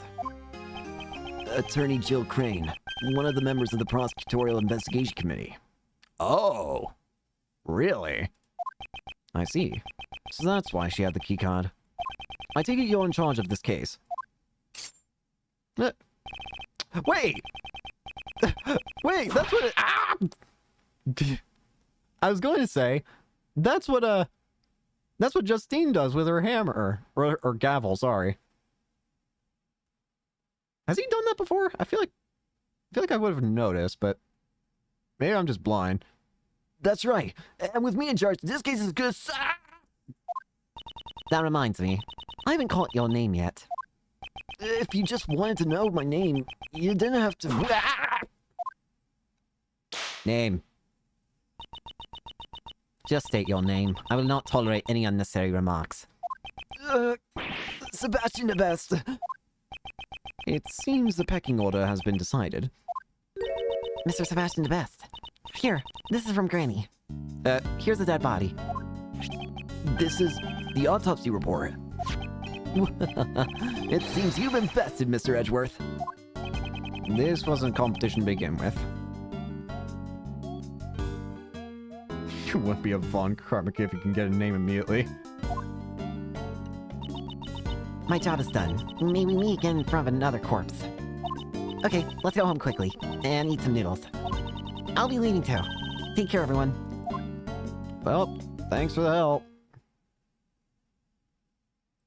So, what now? The victim's head wound was post-mortem. Sebastian. And the candelabra dealt the fatal blow. Estimated time of death is late last night. What is it, Justine? While I do appreciate your enthusiasm, perhaps you should give your tongue a rest. You might pull a muscle.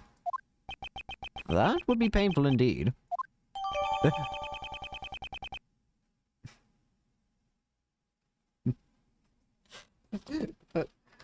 Is he psychic? I'm not sure. Everyone's got powers. Findings of the coroner, Dr. Young. Cause of death was stab wounds to the left chest. Head wound was post-mortem. Anyways, it's quite clear now. Gabe Verde must be arrested. What? What's the big idea, pal? It's just as he says, Detective. The culprit is Miss Kay Faraday. The young lady in bandages over there. Although she's not wearing her usual attire. Are you not Miss Kay Faraday? And what would you do if she is, Kay? If you're going to arrest her, then I will resist by any means necessary. That I guarantee you. I am now convinced. The doubts surrounding your suitability as a prosecutor were indeed warranted. It's fine, Mr. Edgeworth. You can go. Don't worry about me. I'll be fine. No! What are you saying, Kay? You can't just go along with them, pal. I don't remember anything. What if I really did kill that woman, and then forgot about it? If that's true... Acknowledgement is the goddess of his mercy. Atonement is her will. The goddess of law will surely praise you for your prudence. Sebastian, and Judge Courtney, if you believe she is the culprit, on what basis do you make your accusations? Unless I'm completely convinced by your explanation, I will not obey your orders. Fine, have it your way. Now, sit tight and listen to the perfect reasoning of the best. Fine then. Why we suspect Kay? I'm the best in the world. No one else can do what I do. Yes, that's why I was the first to realize that Kate Verde is the culprit. She broke into the meeting room in order to steal something. In other words, she's the only one who could have killed Miss Crane. His logic's as awful as ever, sir. Harsh words. Coming from you, Detective. I asked for some basis to your claims, yet your reasoning has told me absolutely nothing. I was about to say, that is some... I don't exactly know what you just said, but it didn't really prove a thing to me. However, we have no evidence to prove that she didn't do it either. She didn't do it. Don't worry, Kay. I'm sure Mr. Edgeworth will pull off a miracle. You think my deductions are some kind of miracle work? You better not disappoint me. Understand, Miles Edgeworth? My evidence is I made the cup. Because if you do, this whip of mine won't stay silent.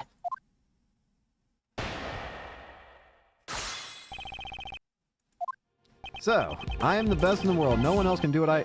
Can we not put our personal... Already, I've noticed 2 contradictions in your testimony. My reasoning is flawless. It doesn't contain even a single contradiction. The number of contradictions has just increased to 3. Oh, I get it. This is all part of your plan to mislead me, isn't it? Well, too bad, because the best will not be led astray.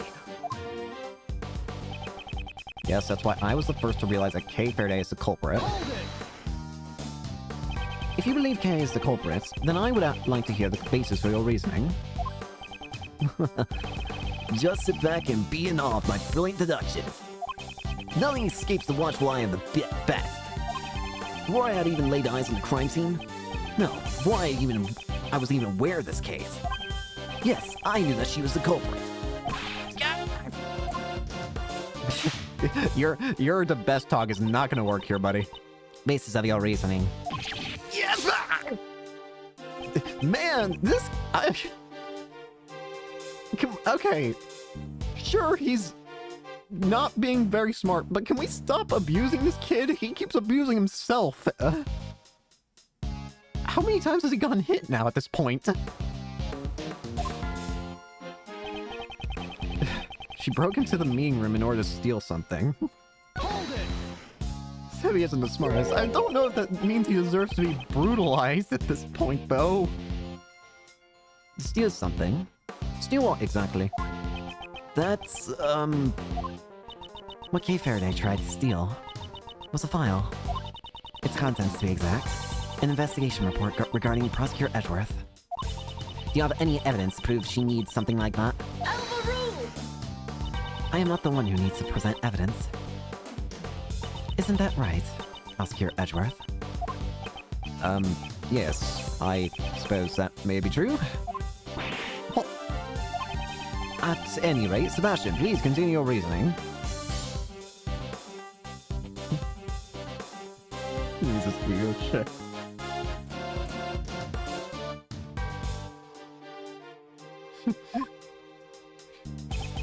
In other words, she's the only one who could have killed Miss Crane. Do you have any evidence to prove that no one else but Kay could have committed the crime? Nope. Damn it, Sebastian! What do you mean, nope?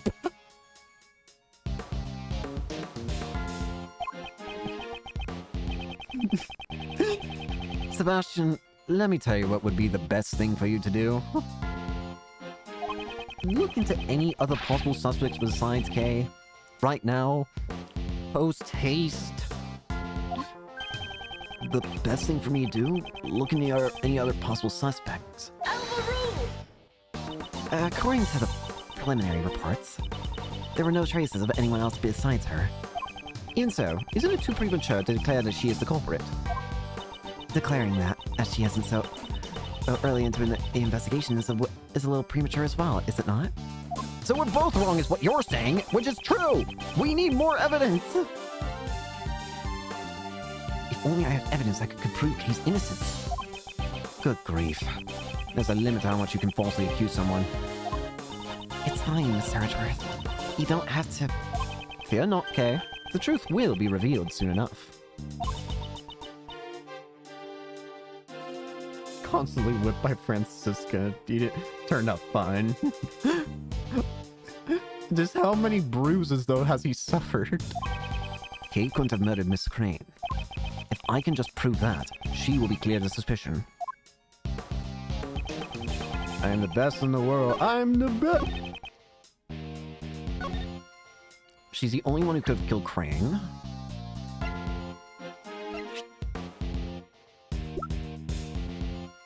Objection!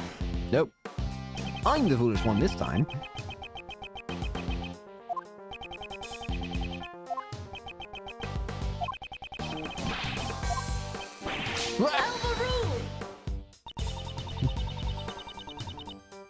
A lot more competent. Yeah. Ah. Judge Courtney here. Don't need to yell objection so loudly. That's my job, though.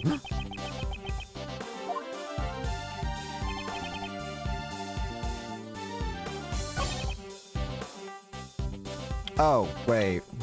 This is what I should be presenting on. Objection! Keycard. I don't exactly see anything broken into here. Sebastian is just the best. He's just 4 steps behind his logic. A few bruises never hurt anyone. My body is nothing but a bruise. It certainly sounds like you are quite familiar with this room. The best man for the job should know all about the best places. Unfortunately, it seems that you are not the best man for the job. Are you mocking me? That's for you to decide, not me. You didn't even know about this keycard, did you? Of course I know about that. You need to enter this room. Huh? But wait, was it really needed? This foolish fool simply doesn't know when to give up. Sebastian, do you really suspect Kay? That's right. She's the only one who could have done it. Well then, allow me to ask you. Since this room can only be entered by using a keycard, how did she enter the room without one? Well, she probably used this and that and... Oh? Did you pull a muscle? Allow me to explain then. The door could only be opened by members of the PIC, which means... Yes, that's correct. Hmm? She concedes so easily. Oh god, I think I... Oh no, I feel like I already know where she's going with this. Take a look at this. It's a record of this room that I investigated just a while ago.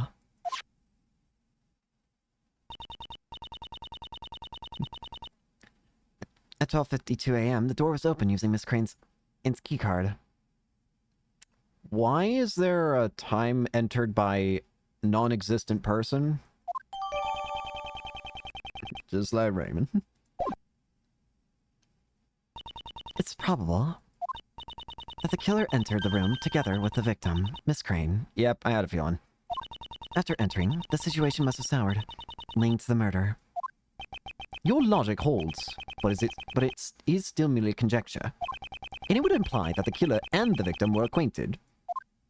No way, pal. He doesn't even know the victim.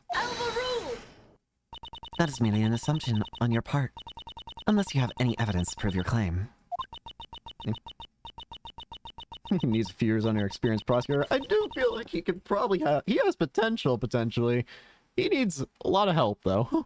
Evidence is everything, in court and at the crime scene. Without it, your argument is invalid. In that case, I trust that you have evidence to prove that Kay Faraday and the victim were connected. Oh, no. Wait. I know what she's gonna pull.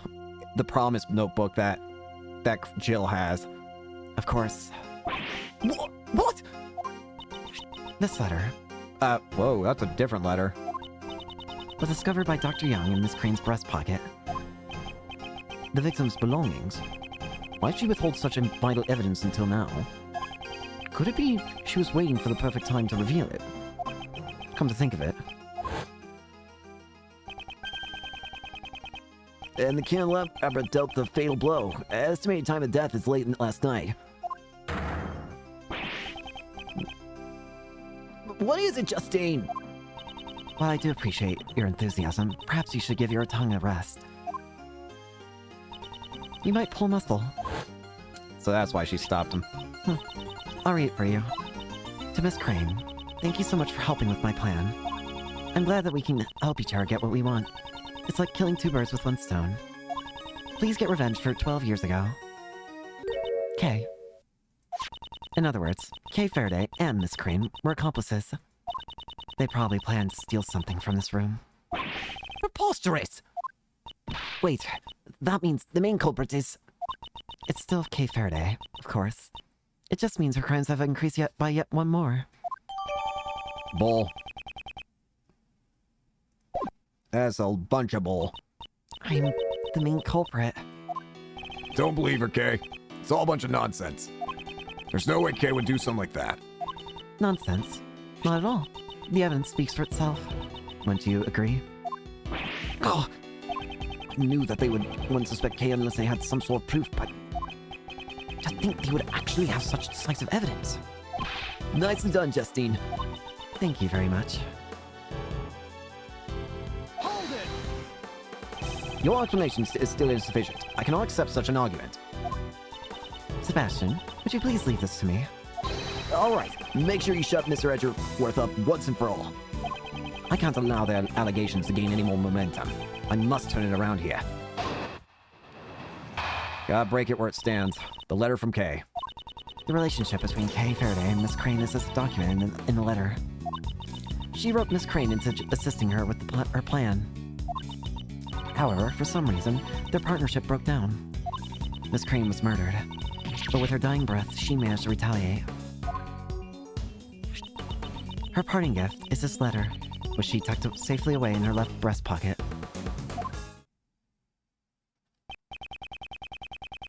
May not be particularly nice people being mentored by Francisco or Edgeworth.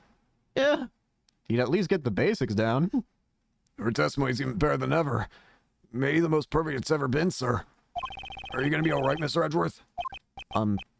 Yes, of course. Hold sightly, Miles Edgeworth. Save your stoic act for some other time. Miss Von Karma, just whose side are you on? I'm on nobody's side, Scruffy. When searching for the truth, it's best not to take sides. Watch what you say, Miss Von Karma, or else Mr. DeBest is gonna... Best you say? Well, I can tell you that the side I'm on is... How irritating. Well, I suppose that's one thing we can agree on.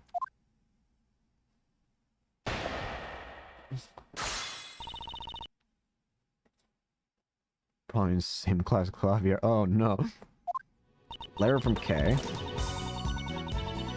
So the other thing that's a problem is, of course, this letter. I promise that I'll get back for you your most precious memory. I'm gonna press all the statements first. And just what kind of relationship did Kay have with the victim? In the letter, she wrote, "Thank you so much for helping me with my plan." The relationship should be quite obvious. That's right.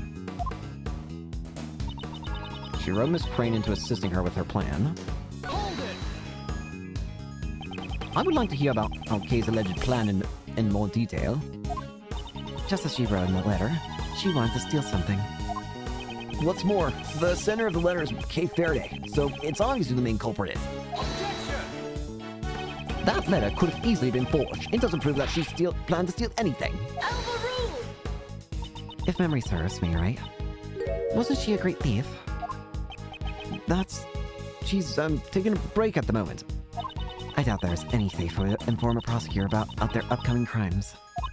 Perhaps she simply returned to her trade without you knowing. I suppose I have no means to denying that. Kay Faraday planned the theft of Miss Crane and got caught up in it.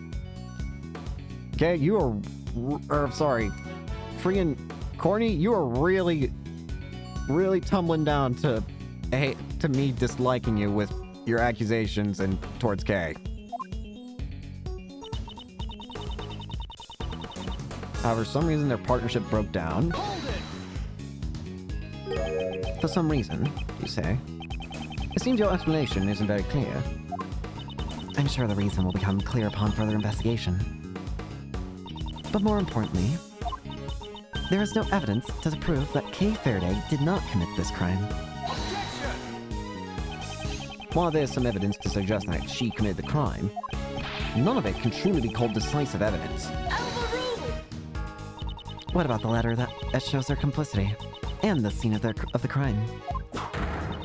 I think it's fair to say we cannot decisively rule out the possibility that she committed the crime. Miss Crane was murdered, but with her dying breath, she managed to retaliate. Do you have any evidence to prove that Kay was the murderer? Haven't you been listening? We've been saying that this letter is the evidence. Oh? And where in the letter does it say that she planned to murder the victim? Well, that's...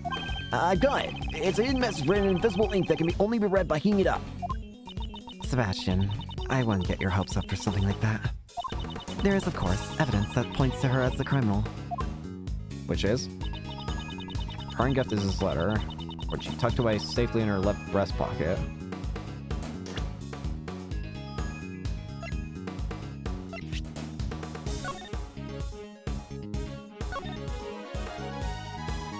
$12 years ago is what I don't understand. What happened 12 years ago?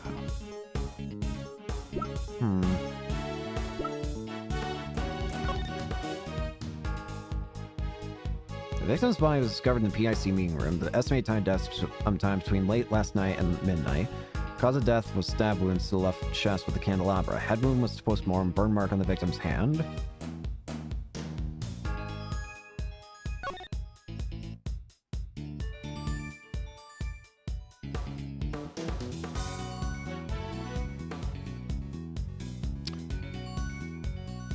Oh, wait! I see the problem. So, the problem... Courtney's saying her parting gift is this letter, which she tucked safely away in her left breast pocket. However, breast pocket, you say? That's funny. If it was in her left breast pocket... if it was in her left breast pocket, something doesn't seem right then. Wouldn't this have a hole in it? The victim held on to the truth until her dying breath. A truly touching story, indeed. The voices of the dead are soft. One must listen carefully to hear their dying wishes. Miss Crane has spoken. Kay Faraday is the culprit. You need to get your ears checked. Perhaps the voices you have been hearing are actually the whispers of the devil. Hey, don't make fun of Justine. Let's listen to the voice of reason. Judge Courtney, please take a look at the autopsy report. There's no need. I remember it perfectly. The victim was stabbed in the left breast. No, it can't be. The letter was found in the victim's left breast pocket. And that's where the victim was stabbed with the candelabra, right, sir? So, how exactly did that get there without any holes? Precisely. It wouldn't have been possible to stab her there without piercing the letter as well. So, that begs the question, why was the letter found in the victim's pocket? It's simple. It was placed there after the victim was murdered to throw suspicion on Kay.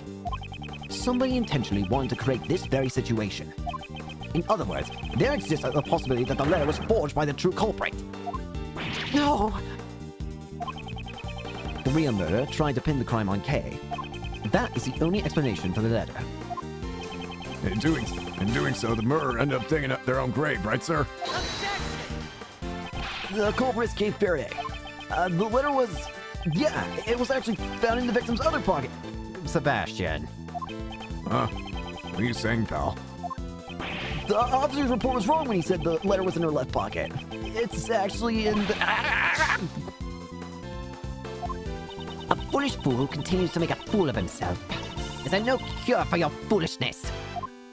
Why do you keep whipping me? Quit calling me a fool! I saved you the trouble of punishing him yourself. Indeed, though I had no intention of punishing him.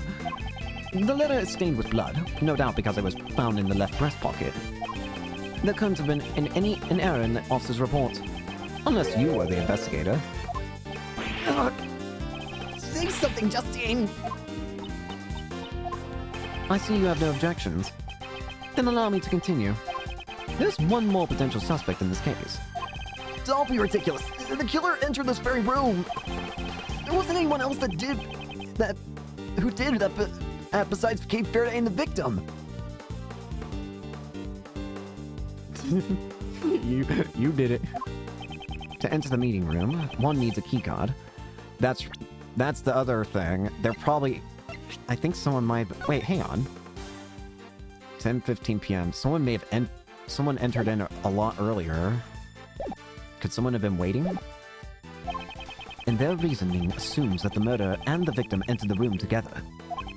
This is what we overlooked. If we just discard that assumption, then... This evidence reveals the other suspect besides Kay. I would assume it would be the keycard report, right? This is the keycard record George Courtney handed me earlier. The victim's keycard was used at 12:52 a.m. And there was one more person who also used a keycard. The thing is, their name has been blanked out. So you're saying this person was waiting to ambush the victim inside the meeting room? The keycard was used at 10:15 p.m. I won't say it's impossible. No, it's impossible. What makes you say that, pal? You got any proof? Of course I do. I myself am that proof. Don't tell me it was you. I was the one who used that keycard, after all. You're kidding me, really? Is there something strange about... Oh, a PIC member entering the PIC meeting room? Courtney, you do realize this does kind of point you to being a killer. That proves nothing. The fact that you were in here at all makes you a suspect. Or do you perhaps have any evidence that you didn't kill your colleague? Such nonsense. What would I gain by murdering her? I don't know, but what would Kay gain by murdering her? Objection! That same logic applies to Kay. Allow me to reiterate what you said earlier. I'm sure it will all become clear upon further investigation. Why would I, a faithful servant of the law, commit a crime? True enough, I entered this room. However, that alone is not reason enough to suspect me of a crime.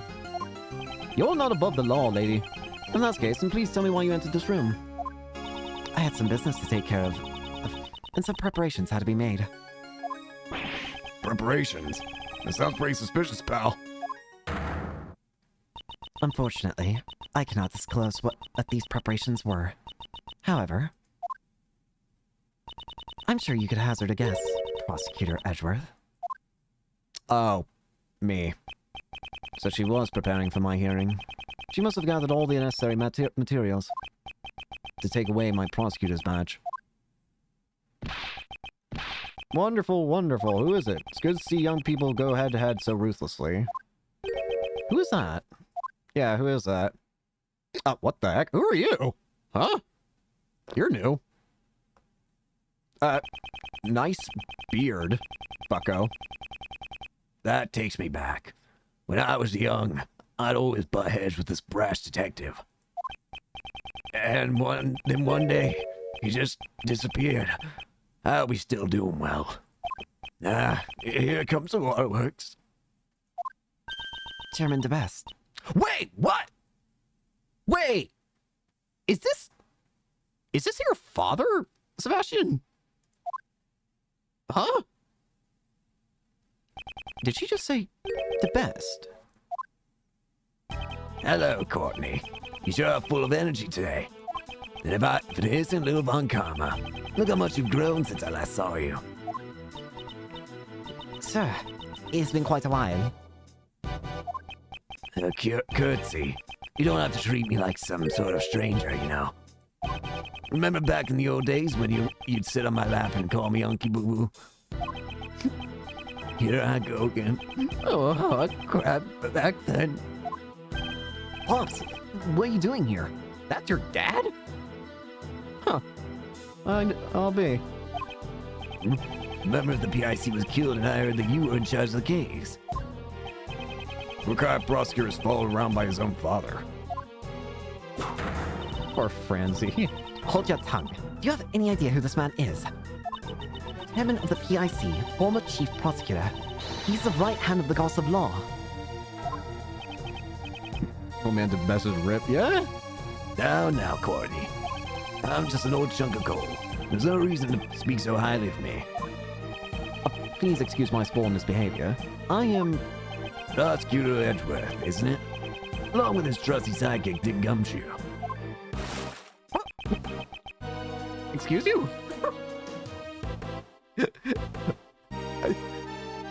I feel like you need to get something different to wear on your eyes if that's a problem for you, sir. I'm Blaze the Best. Blaze, alright. I'm the proud father of that idiot. Gee! Wow, really? Okay. When that boy was born, me and the missus were as happy as can be, you see. Now, I don't even know where she's gone to. Pops, you need a handkerchief? Ah, yes. Sebastian is an idiot, but he's such a good boy, you know? You don't need to... you don't need to call your own son an idiot, you know? quite the doting father and son. Doting? You sure about that? Now then, Courtney, how's the investigation going?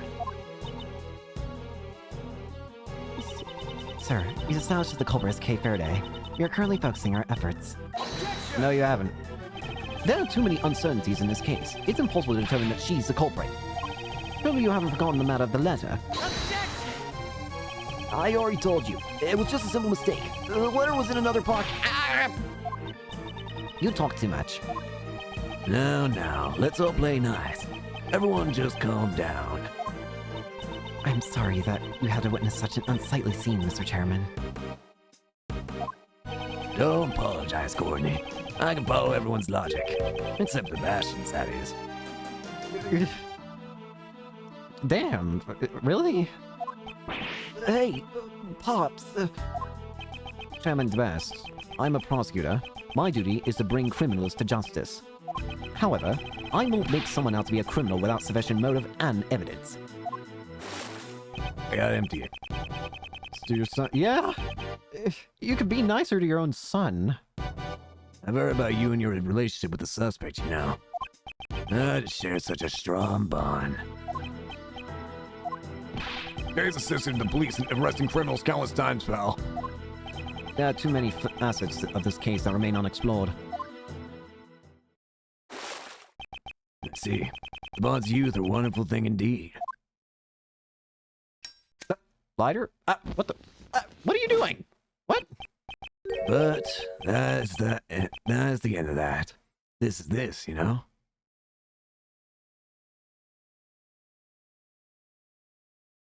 Can you mind that Edward was raised by Manfred, Fred, who was loath to give a compliment? Why are there so many awful fathers around here?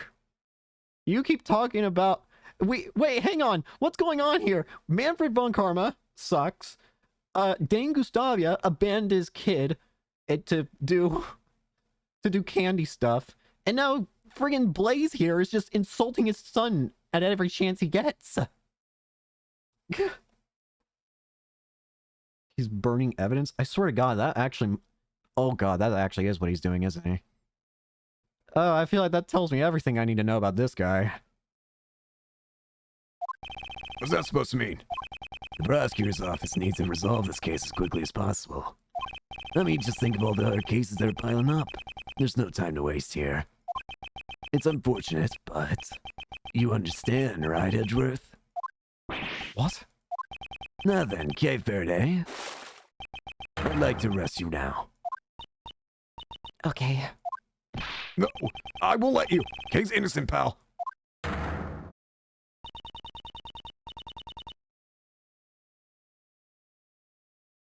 These children are in a bit trouble. To defy Chairman DeBass is to defy the law. It would be a grave act of disloyalty. In other words, a hearing won't be needed. Are you prepared to lose your prosecutor's badge? Dude, you're kidding me? Of course! I don't even care at this point! That's Mr. Edgeworth's badge. You can't do that. Using a prosecutor's badge as a shield. What does the PIC come to? Kay, you haven't done anything wrong. Mr. Edgeworth, it was only for a short time, but thank you for everything. I'm sorry. I turned out to be a criminal. No! We will make sure to impart your confession to the cops of law. No! What should I do? When I was young, I wanted to become a defense attorney, like my father. Someone who can fight to save those in need.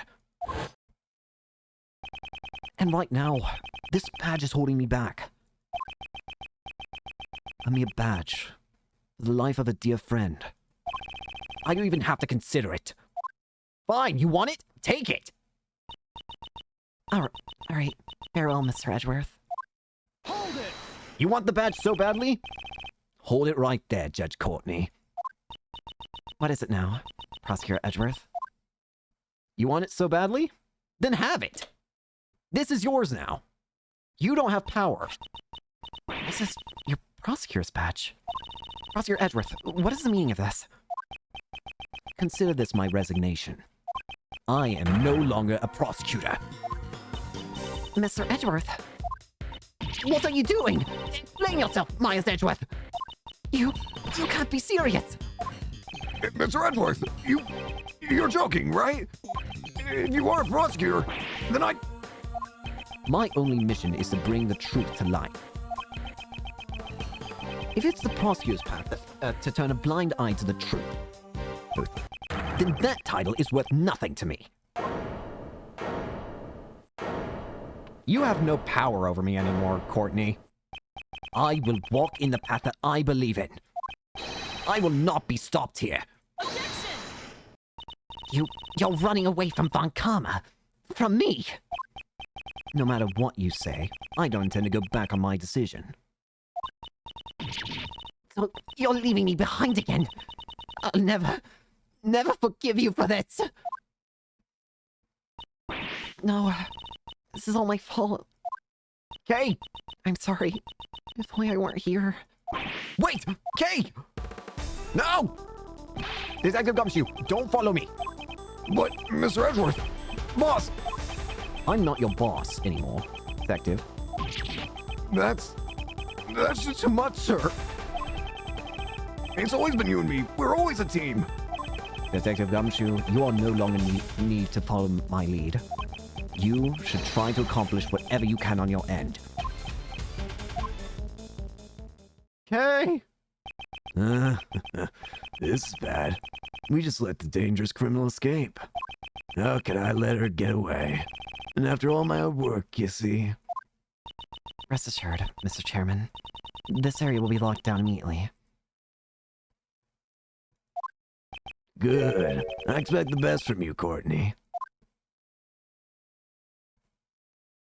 I don't need that badge. That badge is a bunch of bull. Give Manfred a C as far as appearing go. A lot of talk about how the dads are in this series. Yeah. I feel like, funnily enough, the best father that we know of at the moment in this series might just be Phoenix. Simply because at least he cares a lot about Trucy and just lets her do what she wants.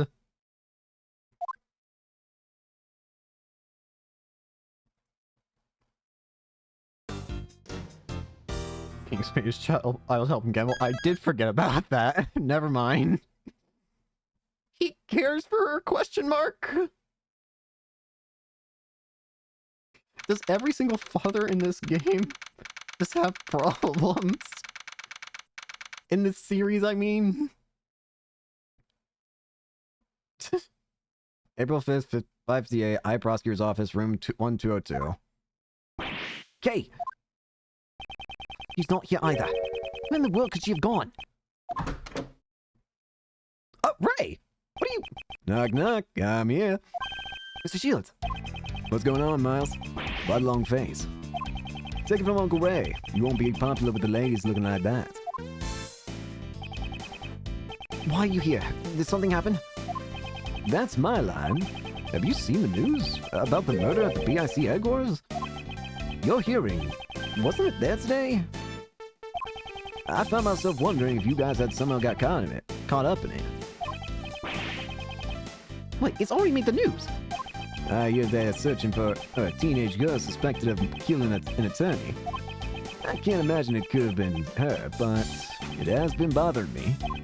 Could you give me the full rundown? The truth is, a lot's happened. Miles, are you trying to give your Uncle Ray a heart attack? Not joking. She really did lose her memory. On top of that, she's a suspect. That makes things even more difficult. Where would she have run off to? She lost her memory, right?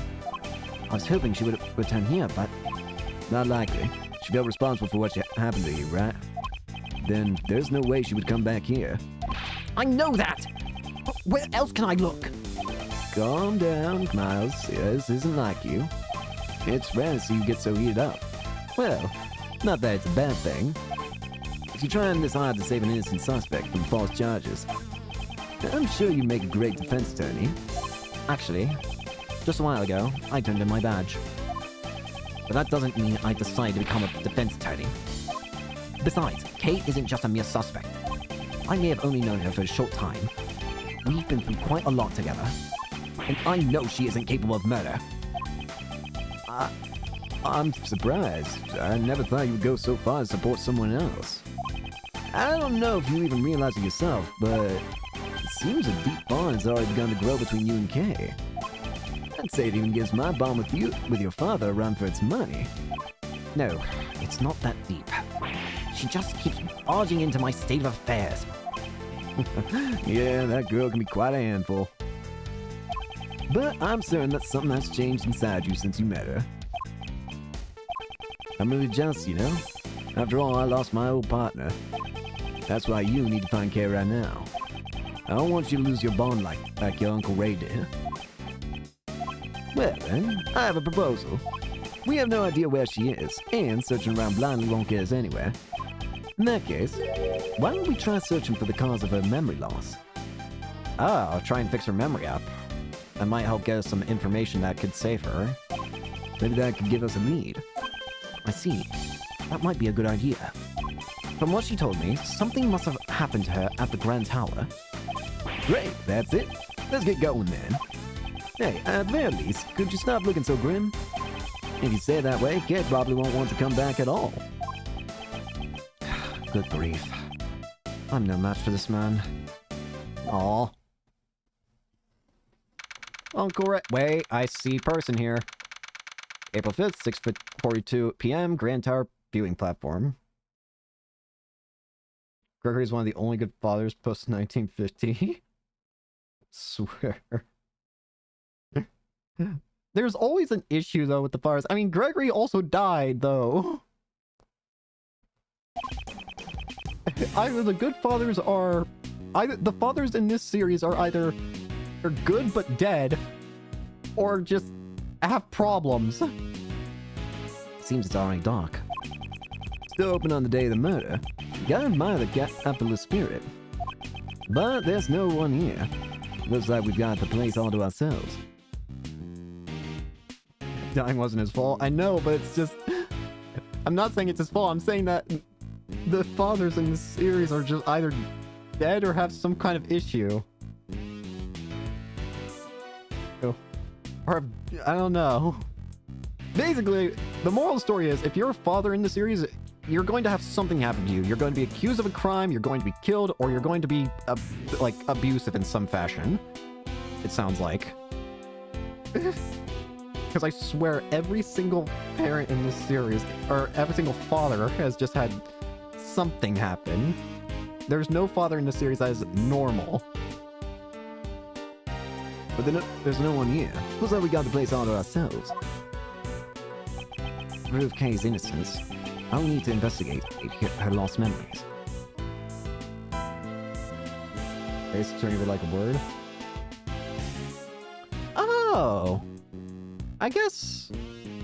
Yeah, I guess Miko Toba might just be the only... I mean, he's still got some interesting things about him, but I'd say he's probably the closest to normal father in the series. He's still got some interesting things about him, but... I haven't played Grace Attorney yet. Oh, I won't say anything further on that then. Hey, let's go, Miles. We can investigate the roof as much as we want. Let's do what we can.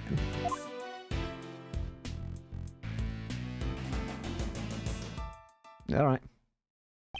Do what we can, huh? I suppose that's all we can do for now. My badge is gone. It is honestly so strange to have the organizer not start with the badge. It is so strange to not have it start with the badge. Get investigation. And you're up here. Miles Edgeworth, so we meet again. What are you two doing here? Well, we came all this way, so I thought we'd buy some cotton candy. And what about you? You want folks to get the wrong idea about you? Do not worry. I will decide my own actions.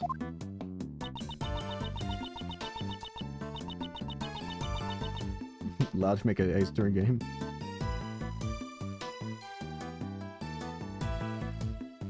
Aside from choosing up him cheat at poker, he's pretty good dad. Yeah. Again, there are good dads in this game, but the point I'm trying to make is that there's no, like, normal dad in the series, it feels like. Like, there's always something happening with the fathers in this series, it feels like. There are good ones, and there are bad ones, but in both cases, there's just, like, there's always something special about them, or have special circumstances. I don't think there's a single father in the series that's, like, just flat out, just normal.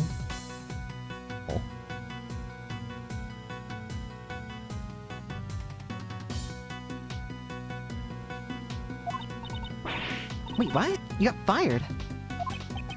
You needn't be concerned with what happens to me. Are you sure? Oh, yeah. What happened to the key? Huh? Was there some sort of trouble between you two? Anything I can do to help? How about an injection? It's fine. Are injections her answer to everything? You got one for memory loss? Oh, right. It's getting cold, isn't it? Let's go home.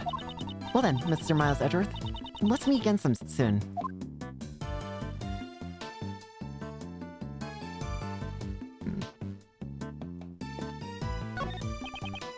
You, sir, how about some heavenly cotton candy? Heaven's tier. Heaven's dear. Did they name them after the shape of the clouds you can see from here?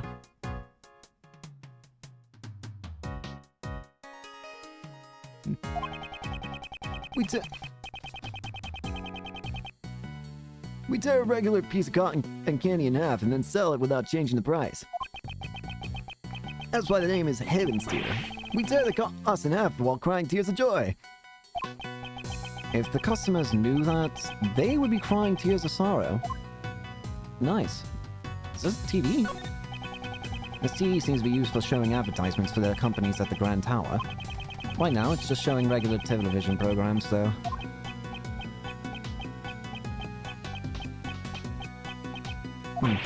Wait, what am I watching this for? The Steel Samurai doesn't air today.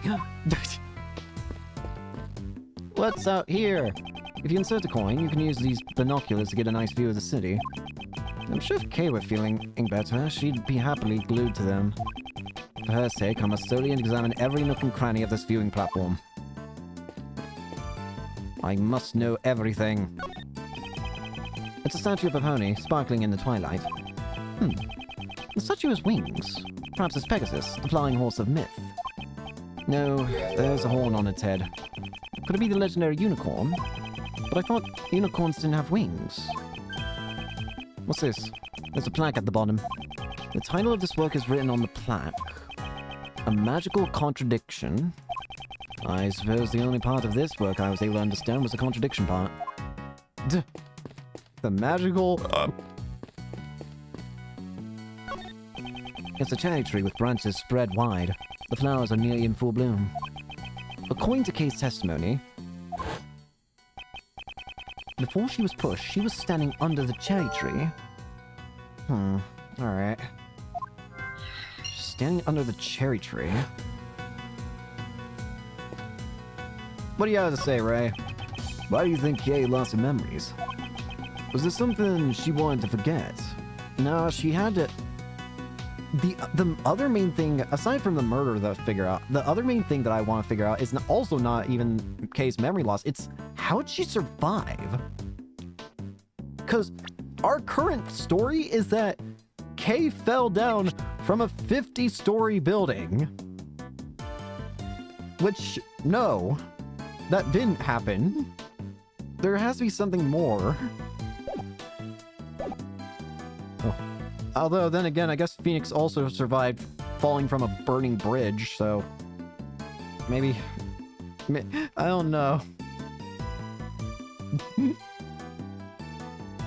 There's no fall damage in this universe, I swear to God. The bridge I wore, yeah, fair enough. I forgot about that, yeah.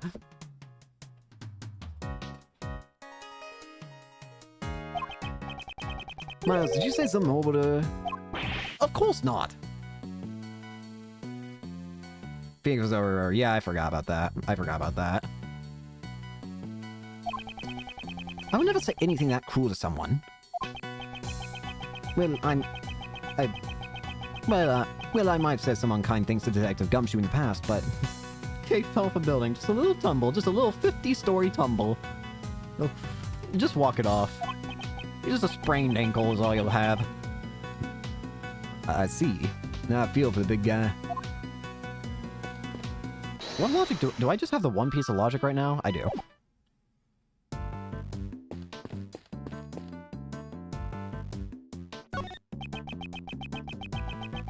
If lay on war wrong, you could still die from falling. Yeah, I guess that's true. There's a statue of a creature with the body of a lion and the beak and wings of a bird. These statues seem to be guarding the entrance to the peaceful park. It's an immaculate work, down to the last detail, but since it looks so fearsome, wouldn't it frighten away the visitors to the park? One block. What am I missing? Lamppost. The person in the red raincoat pushed Kay off the tower. She said the king told her from the direction of the stand. From that, we can deduce Kay was pushed over the railing on this side. The person in the raincoat came over from the stand and pushed Kay over. The problem is that she swears that she saw them on the other side of the stand, which is impossible because they would just be floating in midair. The railing is about as high as my chest. It's unlikely that someone could fall from here accidentally.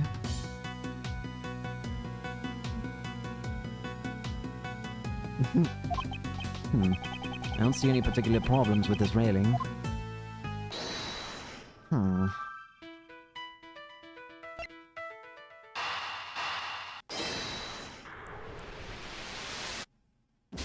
Yeah, I figured. But it never hurts to check. I don't really ever feel bad about checking there because I always get healed when I'm done with the investigation anyway, so... what the... Huh? Wait, what? What just happened? What? Kay! What? What are you doing? Ow. Kay, Don't mind me. I was just admiring the view beneath the tree. did you just fall out of that tree? I didn't mean to fall. My foot slipped. Well, at least I found you. You're not going anywhere. You're suspect, and yet you remained at the crime scene. That's not a smart thing to do. Even if you have memory loss, shouldn't you have realized this much? This whole time, while you were playing this silly game of hide-and-seek, I've been worried sick about you. Are you angry with me? Of course I am. Answer me. What were you doing here? Did you think I'd let you off the hook that easily just because you have memory loss? That's not it. It came here because I thought I could get your badge back. What? If I don't regain my memories, you'll never get it back. I thought if I went back to where I lost my memories, then maybe I'll remember. If I could just remember killing her.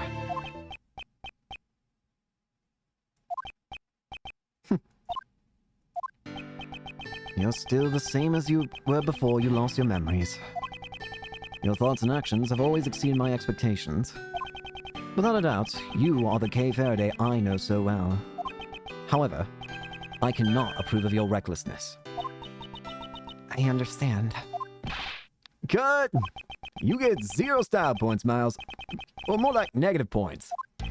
Here's how it's done. Okay, how about a hug? Okay. Ooh, well then. I'm going to kill you, Shields. What is he being honest about, Matt? Yeah. It was just a joke. Honest. Phone call? We interrupt this program with a breaking news about the Grand Tower murder case. The police believe the culprit is a teenage girl who was present at the crime scene. She remains at large as the police continue to search for her whereabouts. Oh dear, this is getting pretty serious. Well, gang, what's the plan? We don't have much time. Indeed, it's only a matter of time before they find us here. So then, why don't you tag along with us for a while, okay?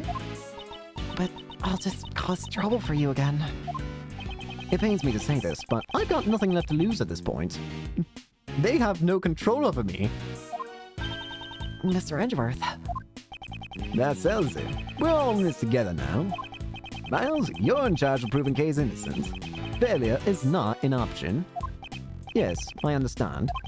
Kay, I want you to help Miles with this investigation as much as you can. Yes, I'll do my best. Let's be quick about it, before the cops find us here. Unlike some people, Uncle Ray still has a lot to lose. Jeez, if I lose the law office, I'll never be able to face Gregory. I'm not gonna get you fired. I hope. This man. I'm glad he's on our side. Kay! You're okay! Yes? Can I help with something? Memories. I came back here because I thought I might remember something. Could you again and go over what you told me before? Well, it was raining, so I stood under the cherry tree to take shelter. And then a person in a red raincoat appeared. That person pushed me, and I fell. Can you tell me anything about the person in the raincoat? I'm sorry. I don't remember that much. No, wait.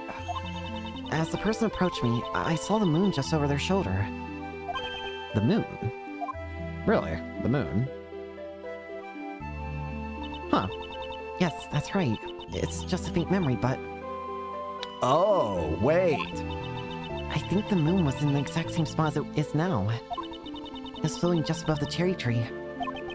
She could see the moon behind the figure in the raincoat. That's impossible. Her story doesn't add up. This is a new piece of testimony. I'll be sure to keep it in mind. I'll check that out later, but first, let's read the rest of your stuff. Mr. Edgeworth, for a while now, I feel like I'm on the verge of remembering something. What? Is that true? Well then, please, speak freely.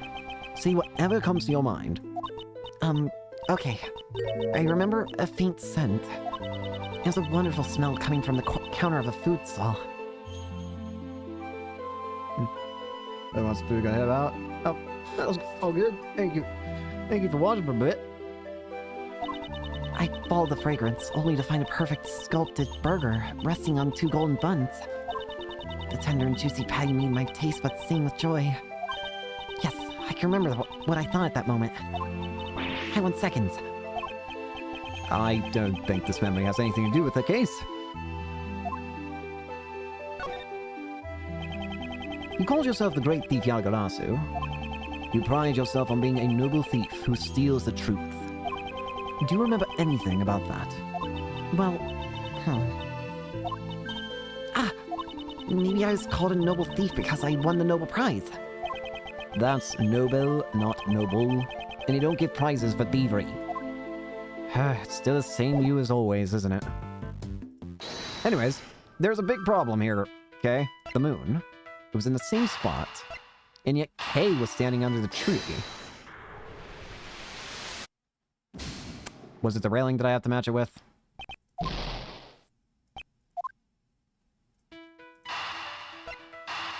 Oh, duh. This makes more sense.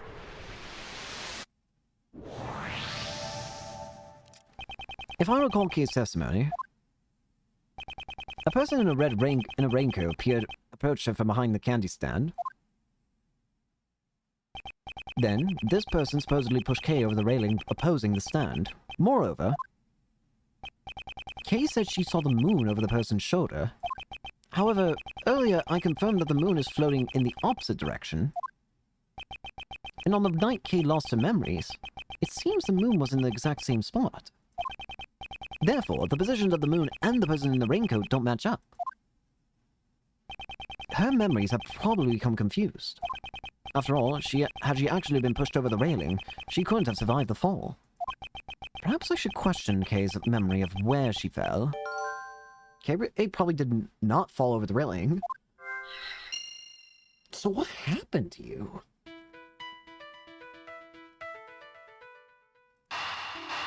Should I try connecting these?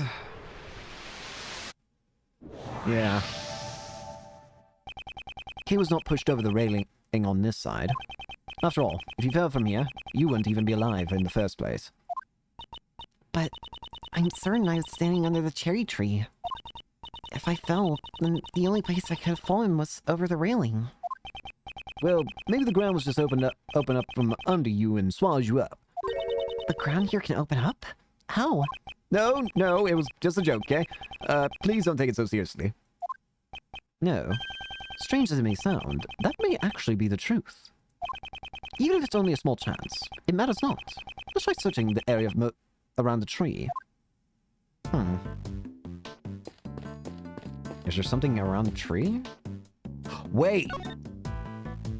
Aha! He could not have fallen over the railing. There must be something around here that proves it. I won't rest and rest and rest and rest.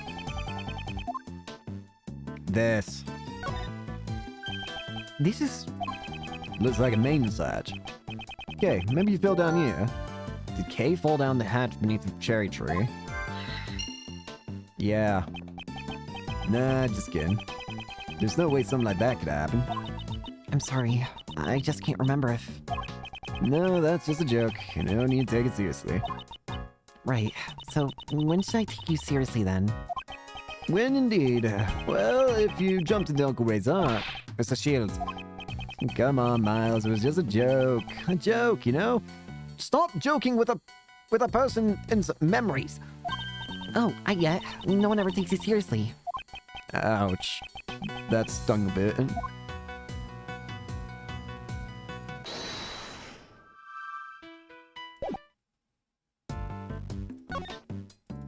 Nothing strange. Flower petals are scattered all over the ground. The blossoms are not yet in full bloom, so the strong winds up here must be the culprit. Personally, I'd appreciate it if they spent a little more effort cleaning these petals up.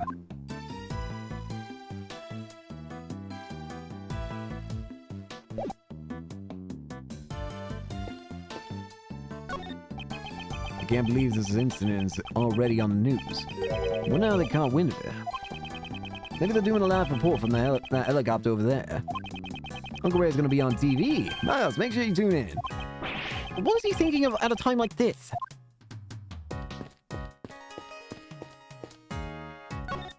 Hello.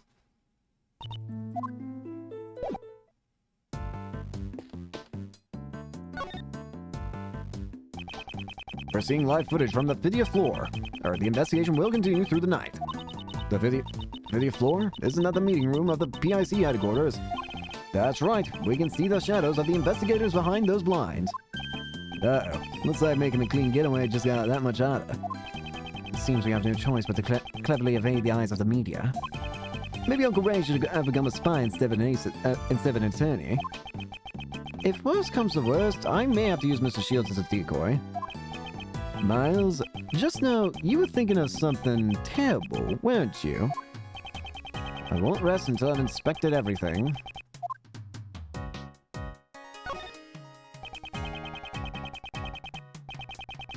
Seeing live footage from the blah blah blah blah. Meeting room of the PIC headquarters. That's right, we can see the shadows of the investigators behind those lines again. They're still investigating the meeting room. As the reporter said, you can see the investigators' shadows moving around.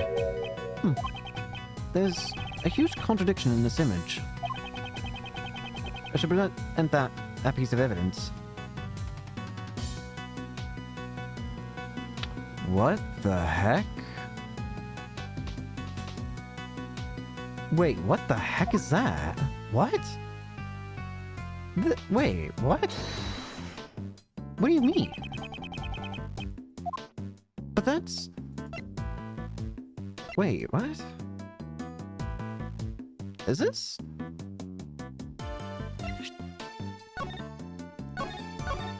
Wait, what's going on here? This isn't the same building, is it? This is a different building. Why is the lights on here? Eureka! Do you know how many floors this building has? Of course, 50 floors, right? Just above the place where the PIC conducts their practically illegal cover-ups. Couples are wishing for love. Kinda ironic, don't you think? So, what's this dark area about the 50th floor? Maybe it's the tunnel of love. Those are always dark, eh? The viewing platform we're on now should be directly above the PIC meeting room. However, the late-night investigation is taking place 2 floors above us. This is a clear contradiction. Was there a mistake in the pamphlet? No, rather, it's more natural to assume this building has a hidden 51st floor. I see. I see. So that's where the Tunnel of Love is. It's so pure and gullible. It's breaking Uncle Ray's heart. Then why don't you take this opportunity to be more serious for once? You just don't get it, Miles. I joke around to make things easier for you. On the contrary, his painful jokes only make things harder for me. So Kay must have fallen down to the 51st floor.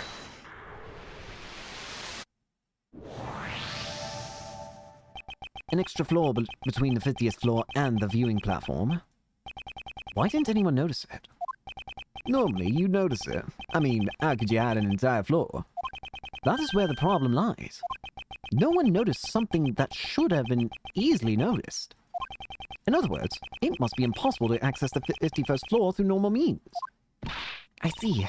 Maybe there's a secret portal or something. Okay, now's not the time to be thinking with portals. I'd like to recall that the hatch at the base of the cherry tree. Isn't it normal to assume that there's a room on the other side of the maintenance hatch? Uncle Ray likes where you're going with this. Let's hurry and check it out. There, we go. Now let's see. This is... Looks like there are lots of stuff down there. Is this what they call a storeroom? There's no doubt about it. This is where Kay fell down. Of course. And with this, the mystery is solved. No, not yet. We still have the mystery of the person in the red hood who was walking in midair. Now, let's not get greedy, shall we? We found the storeroom, so let's wrap things up here. I suppose you have a point. It does seem to warrant an investigation. Should we head inside? Well, if it isn't Miles Edgeworth... Emma! Emma! What are you doing here? I heard about the case from Detective Gumshoe. Since I was already in the area, I thought I might as well check out the crime scene. This girl's name is Emma Skye. She's a high school student studying in Europe to become a forensic scientist. She's the younger sister of my former boss, and a witness in one of my trials 2 years ago. Emma! Detective Gumshoe told me everything over the phone. He sounded really upset. He said you lost your badge at the Grand Tower and Kay became a mummy. Please calm down. I thought you left for Europe just a few days ago. Don't tell me you've come back already. Yep, and I brought up my teacher from abroad too. He needed an interpreter, so I volunteered to help. If your teacher cannot speak English, why aren't you with him right now? He can still communicate with people. Don't underestimate the importance of body language. That doesn't really count as a language. But enough about that. What happened to Kate? Is she alright? Mama, what a good friend! Isn't this great, Kay?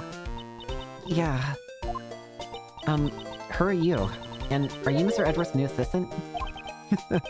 On the contrary, my dear. I'm Ray Shields, head of the Edgeworth Law Offices. Edgeworth? Law offices? Wait, you mean like defense attorneys? Mr. Edgeworth, when did you suddenly become an attorney? No, it's not like that. Now that I think about it, it is a rather complicated working relationship. Don't sweat the details. Let's start with an introductory hug. Why'd you become a defense attorney, Mr. Edgeworth? Hey, don't just ignore me. 'Cause I don't prove it all. Well, why don't we continue this conversation down below? That's right. The police could arrive at any second now. Mr. Edgeworth, who's she? I'll explain later. First, we have to go down the hatch. Ah, okay. Guess I'll be joining the defense team? I'll explain about that too. Well then, let's go to the storeroom. I have no urge to stop yet. Emma just ignored Ray as she should. If you're not taking the case seriously, then no one will take you seriously, Ray. You have been forgotten. April 5th, 7:06 p.m., blank. It's pretty dark down here. You can't see a thing. Watch your footing, Emma. Ow, I think I hit my head. Okay, be careful not to slip. Take your time coming down. Okay. The light switch should be somewhere around here. What the heck is this? This is... Wait a minute, what the... Huh? That statue. That was in the previous investigations game. The 51st floor. It's being used as a storeroom? We'll need to investigate it thoroughly. Mr. Edgeworth, please tell me about the case. Right then, where should I begin? I see. It's certainly a serious situation. Why does she look like she's having so much fun? Looks like you're in a bind, prosecutorial attorney Edgeworth. I'm not a defense attorney, nor is there such a thing as a prosecutorial attorney. This looks like a job for science. Don't you worry, I've got everything here in my bag. Are you sure you're up for this, Emma? Of course! So, once again, it's good to be working with you, Mr. Edgeworth. And I'm glad to be working with you as well. Yay, Emma! Looks like we've got ourselves another Q assistant. So, what's the plan? That looks pretty suspicious to me. Yeah, it do. Where's that go? It looks like it goes down? Don't ask how it got up here. Probably this lift, but no, that doesn't even make sense. That lift wouldn't fit this. Can this thing shrink? Or maybe it's in pieces. I don't know. I'm curious as well. But first, we should investigate this room. Okay, if you find out anything, be sure to tell Uncle Ray. And if I remember something, I'll let you know. Yes, please do. Emma. Roger, I'm ready to support. Well then, let's begin the investigation. Grand Tower, 51st floor. Oh, wait, are you going to be my assistant? You are! Ask me anything you want. Knows anything? Since case is suspect, I can't just stay silent. I feel the same way. But now, we should calm down and search for clues. No, after thinking it through, scientifically, I've come up with an even better plan. I'll just give Kay an extremely powerful electric shock to her head. And see if that will start her memories. Do not use a defibrillator on her head. But you're going to kill her. Please. Why is everyone's solution? First Gumshoe was proposing a hammer, and now you are proposing we electrocute her. Can we please have non-violent solutions? Ray needs an introduction to Francisca and her whip. I don't even think, now that you mention it, I don't think Ray has been hit with Francisca's whip yet. Then again, I don't actually think they've met yet. Well, that seems a bit... No, quite dangerous. I would prefer to go with my proposal to calm down and investigate this room. Is that so? But in science, a bit of danger always comes with the territory. That's not exactly what you would call a bit of danger. I came back here for a while as my teacher's translator, but I normally study in Europe. Everyone woke up and chose violence. I understand everyone's upset about Kay being accused and everything that's happened, but we can calm down and not try and beat her brain back into working order. That's right, to become a super forensic scientist. That's admirable. Endeavoring to learn is a duty of a student. Yes, in order to excel in both academics and athletics, I've even taken up sports. For example, the competitions they have during sports day. Oh, I wonder what sorts of competitions he's referring to. Unlike America, Europe has extremely tough manly sports and... Well, I'm sure you've heard of the War of the Eyeglasses, at least. I've never heard of it before in my life. Have fun! There are a bunch of masks back here. Emma, yeah, she can't... She suddenly appeared up top and now she's with us. Don't you think it's kind of creepy how all these masks are lined up in such a dark place? Oh wait, that was Emma saying that. Emma, are you not good with horror movies? No way. Horror movies are so unscientific. Legacy characters come from? I'm not sure. I'm not complaining though. More the merrier. So she's scared of them. Great. I won't rest until I've suspected every suspicious... There's a mask that's missing, but... Missing? Missing! I can't speak. Wait a minute. Hang on. There is indeed a mask missing. In fact, I have the missing mask. The German ninja mask that Kay had with her. Perhaps it was originally attached to this hook. It sounds plausible, scientifically speaking. In other words, he came here. Just need old bag. I swear to God, if Larry could appear here, then I don't find it impossible for old bag to appear. It's quite likely. But, for what purpose? Maybe she was going to steal something from this place? A great thief who steals the truth, huh? No, I don't think we can answer that question at this time. The Steel Samurai, warrior of Neo Tokyo, and the Nickel Samurai. The Nickel Samurai always seemed to kind of smug it by comparison.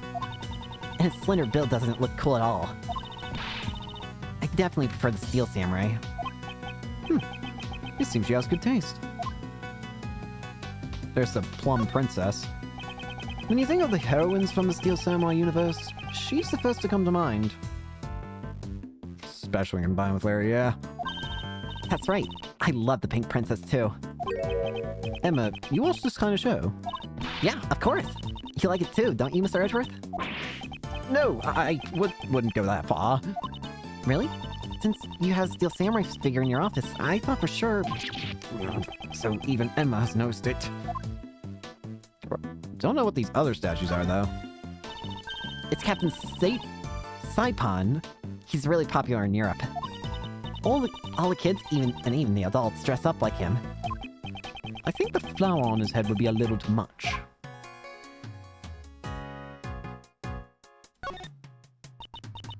This mask is... the mysterious global hero, Onyan Gopan. Why are you so surprised? Mr. Edgeworth, don't you know? Everything about this show is so shrouded in mystery. From the production company to the broadcast times. Even the merchandise is hard to find. Wouldn't that mean the company simply went bankrupt?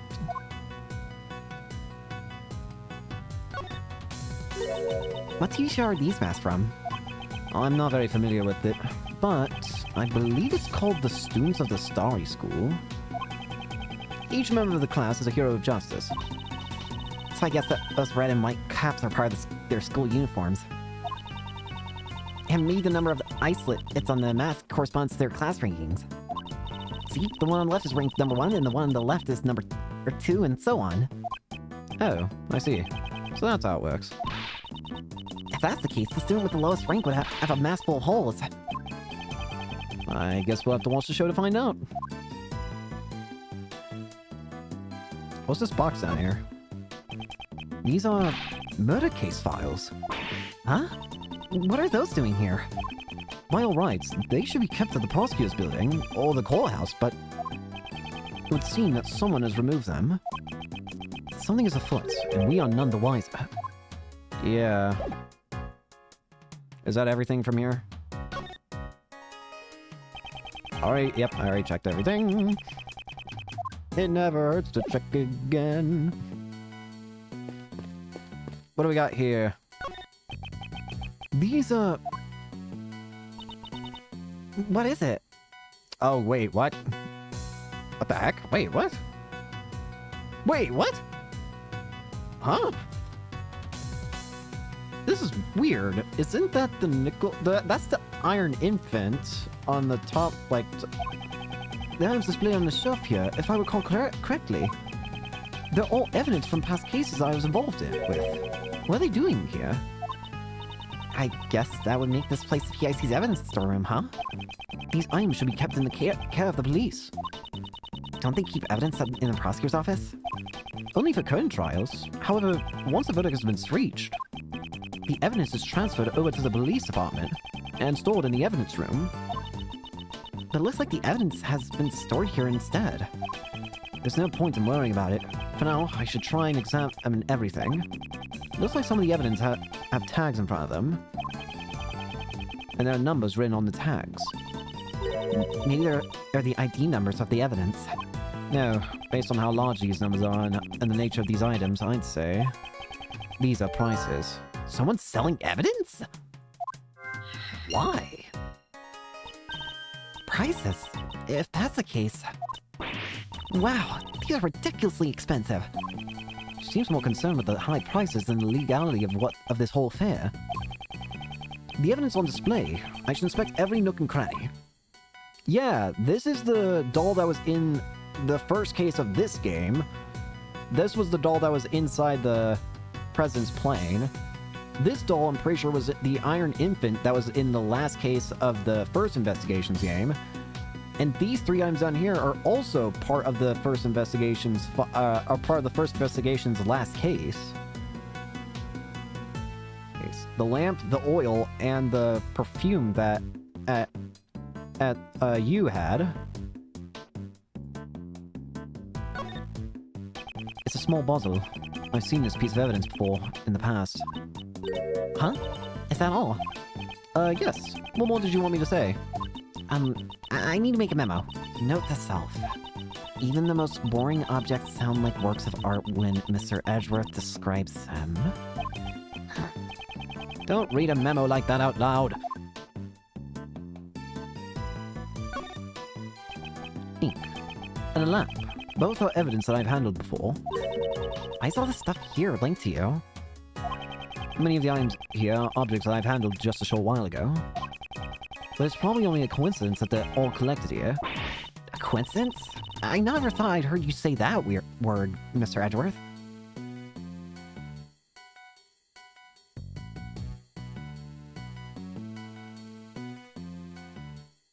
Takes place around 10 days after Invalid Blaze. I figured. I remember in the first case they said it was around like 2 weeks or something like that. No matter how improbable, if it fits with the facts, then we must accept it as the truth. The specific case is less than a month after Blaze. Interesting. Isn't that the same with science? Ah, we should discuss science in detail someday, Mr. Edgeworth. Here's the Iron Infant. Quite cute doll. Kinda looks like the Steel Samurai. It's the Iron Infant, son of the Steel Samurai and the Pink Princess. He was destined to become the hero of justice from the moment of his birth. So much pressure rests on his tiny baby shoulders. And yet, he carries himself with a grace and dignity that belies a toddler of his age. Hello, Mr. Edgeworth. Are you even listening to me? Of course, I am. What about the mannequin? This is the only thing here that I can't really tell. This mannequin. I got it. According to my scientific reasoning, this is something you encountered in one of your past cases, right? No, it's not. This is the first time I've seen this mannequin. It seems completely unrelated to the other objects in this room. There's no price tag in front of this mannequin, either. So then, why is it here? Here's the president's doll! Aw, how cute. This stuffed animal's so fluffy. That's from Gold Lake. Yep, it's that doll. It should be in the care of the prosecutor assigned to that case right now. Why is it sitting here in a place like this? Huh? This little guy's missing his left horn. His left horn. I'm pretty sure it was already missing when I first saw it. Then this must be a defective product. I demand a recall. Now that I think about it. Giving a broken toy to a country's president does sound strange. Strange, yeah. Weird. This storeroom contains items to be sold, doesn't it? It's unfortunate, but the possibility seems quite high. I suspect some nefarious individual has been selling evidence here. And people are actually paying money for this stuff? Apparently. Some people do. The price tags are proof. Different strokes for different folks, I guess. The most important thing here, though, is this thing. That's strange. Only this one spot is empty. But it still has a price tag, just like all the others. Indeed. Furthermore, there's a part of this cloth that is not covered in dust. Perhaps something was placed here not so long ago. I see. It sure seems like it, but what could it have been? This starlight-shaped mark in the dust. I wonder. Could it be related to a certain piece of evidence? Can I deduce it? Yep. We know exactly what that is. That same star mark belongs to the candelabra. Eureka! This dust pattern matches up perfectly with the base of the candelabra. It's likely that the killer got the candelabra from this very storeroom. Does that mean the candelabra was also a piece of evidence? It's quite possible. However, that is not the issue here. The murder weapon originally came from the storeroom. We must keep that in mind.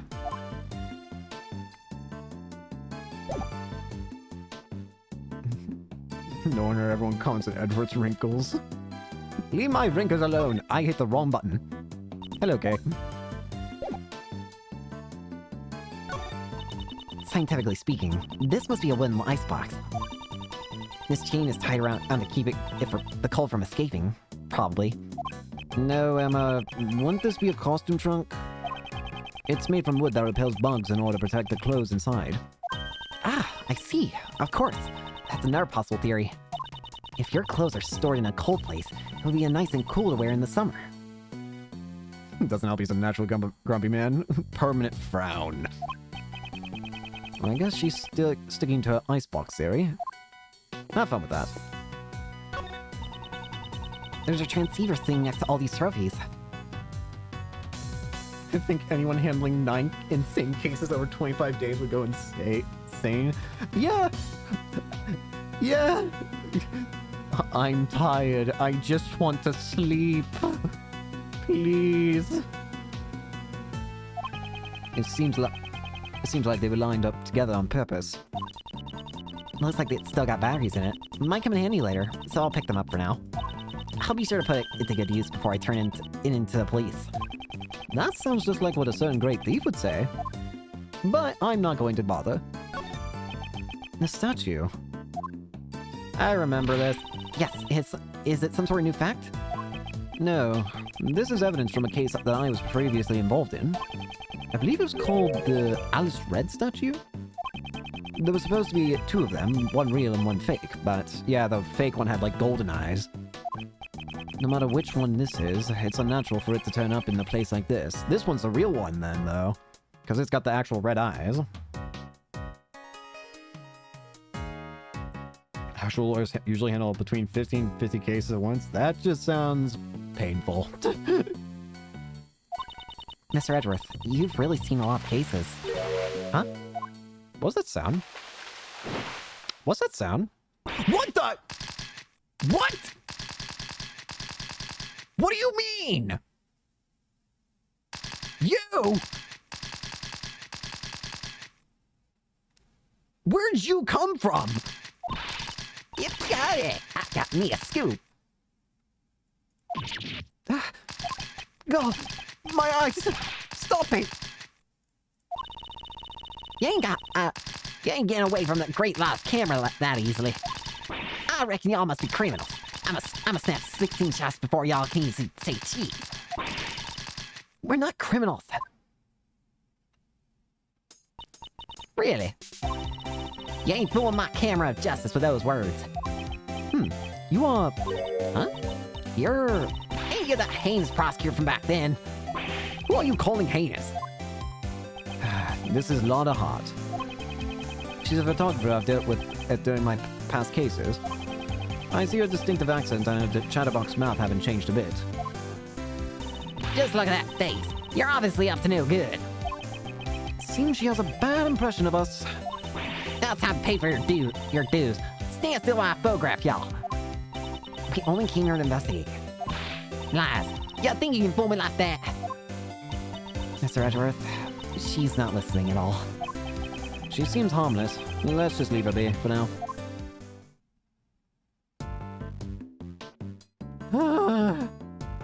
Way to jump scare me all of a sudden. What in God's name is this? What's this? It looks like a giant head. Wait! I feel like I recognize this. Was this part of... This is part of like a statue or something. If I recall, this is the head of Mr. Monkey. I believe it was from a case I was involved with in the past. Yeah!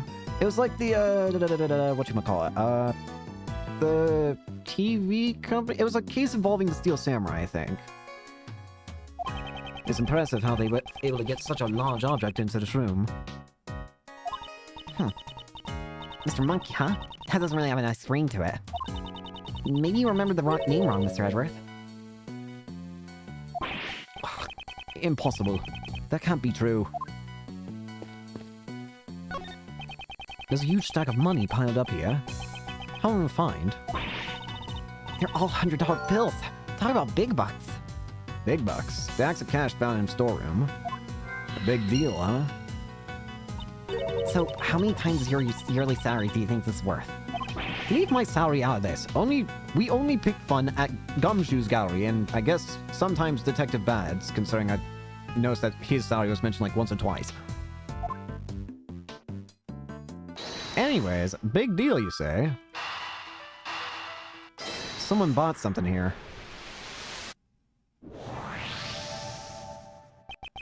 From the price tags attached to the piece of evidence, and that huge stash of cash, it's clear that the buying and selling of evidence was being carried out here. in the 51st floor. Evidence was being trafficked. This clearly means something. It seems further investigation is needed about the dealings that went on in this place. If only there was a witness. We could just ask them. A witness? Actually, we might just so happen to have one here in some strange twist of fate. So, why did you come here? For a lot of people, for the people of the world and for myself. I'm a social justice photographer after all. Social justice?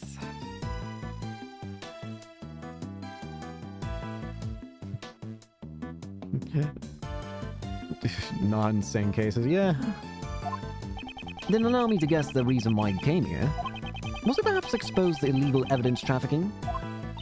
Oh, I get it. You were trying to get a scoop on the secret dealings. Huh? Y'all know that much already. Well, I reckon there ain't no reason to hide it anymore. My sources tell me there's some kind of black market auction being held around these parts. What did you say? So then, all this evidence here is... Yep, they're goods for the auction. There's a lot of dirty money flying around here. I wanted to try and catch it with my own two eyes. My source gave me a whole bunch of info, but I figured just hearing about it ain't enough. Seeing is believing after all. So I've been staking out the place from behind this here statue since yesterday. The auction took place late last night, and went on till early morning. A murder on the night of the black market auction. Could the two events be related? Imagine having even 5 of these cases. You would have an aneurysm before you got to the end, I feel. Black market dealings in the Grand Tower. Guess I really hit the mother load on this time. Were all the items in the auction pieces of evidence? There's some normal stuff too, like stolen art and the like. I wouldn't consider stolen art to be normal. But I reckon the evidence was the star of the show here. These folks are all law fanatics, trying to get their hands on the latest goods from the police. So that's what you wanted to get pictures of, Miss Hart. Pretty much. They were mean right under this very storeroom. So I watched them from up here. You said you were here since yesterday. Did you witness the entire event? It was a black market auction after all. They followed a fairly detailed procedure. First, the participants entered the storeroom from the viewing platform one at a time. When they got in, they each took one of those masks on the wall over there. Funny thing about these masks, they're all equipped with voice changers. Itty-bitty ones. That way they wouldn't be recognized. They wanted to protect their... anonymity? You mean their anonymity? Yeah, that's it. Their anonymity. Why not just say identity and make things easier for all of us? After putting on their mask, they go down the lift.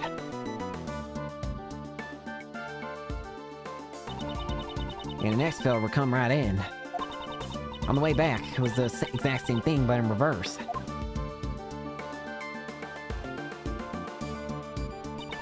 They come up one by one, return the mask, and head up out of the storeroom. Wow, that's pretty thorough. Yeah, worn by the participants of the auction. Many different types were provided. I'm worried then, why did Kay have all the stuff? It had to have been planted. How many participants were there? 11 people altogether. I count each of them as they made their way down. Exit the same way.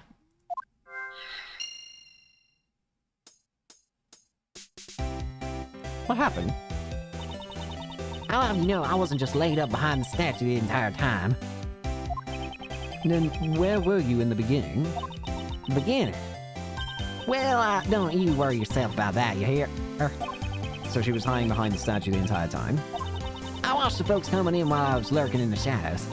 All secret agent I. Note to self, secret agents like to lurk in shadows. And then, they used that lift over there to get down to the auction site. After they all went down, I watched the whole thing in from the lift. Did that lift stay down the entire time? Nah, it came back up. But there's a tiny gap in the floor there. There's a bit of space between the floor and the lift platform, you see. So I could see just about out everything that was going on down there. Then, did you see the person who was conducting the auction? Eh? Well, yeah. You betcha I did. What kind of story would this be if I didn't know who the conductor was? The conductor? It seems I'll need to ask her for more details. Who was the conductor? We make Edward take a month-long vacation into anywhere or quiet for his health. Someone's gonna find a way of following him, and you know it, though. Do you have any more information about the so-called conductor? You know, I came here to get me a scoop. What makes you think I'll give up info to you all willy-nilly? Basically, what you're saying is you don't know. Ah, I see. So that's why she won't answer. What can I say? I couldn't even tell how old they were, or if they were a guy or a gal. Can you tell me what the person was wearing at the time? They had on a white jacket with purple flower, and they were wearing white gloves. Wait, what? Huh? Wait, what? But that matches up with the victim.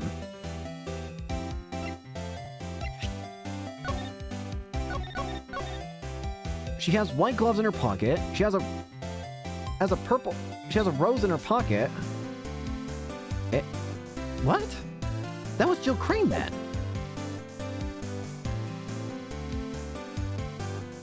Staycation just can't do any work. Someone will break in, probably Gumshoe, to clean his room. But, you know, I don't mean much when I have no earthly clue who they really are. So the conductor's identity was hidden, just like the participants? That's right. They are a mask and voice changer just like everyone else. What kind of mask did this person wear? It was a Zervin mask, I reckon. Zervin?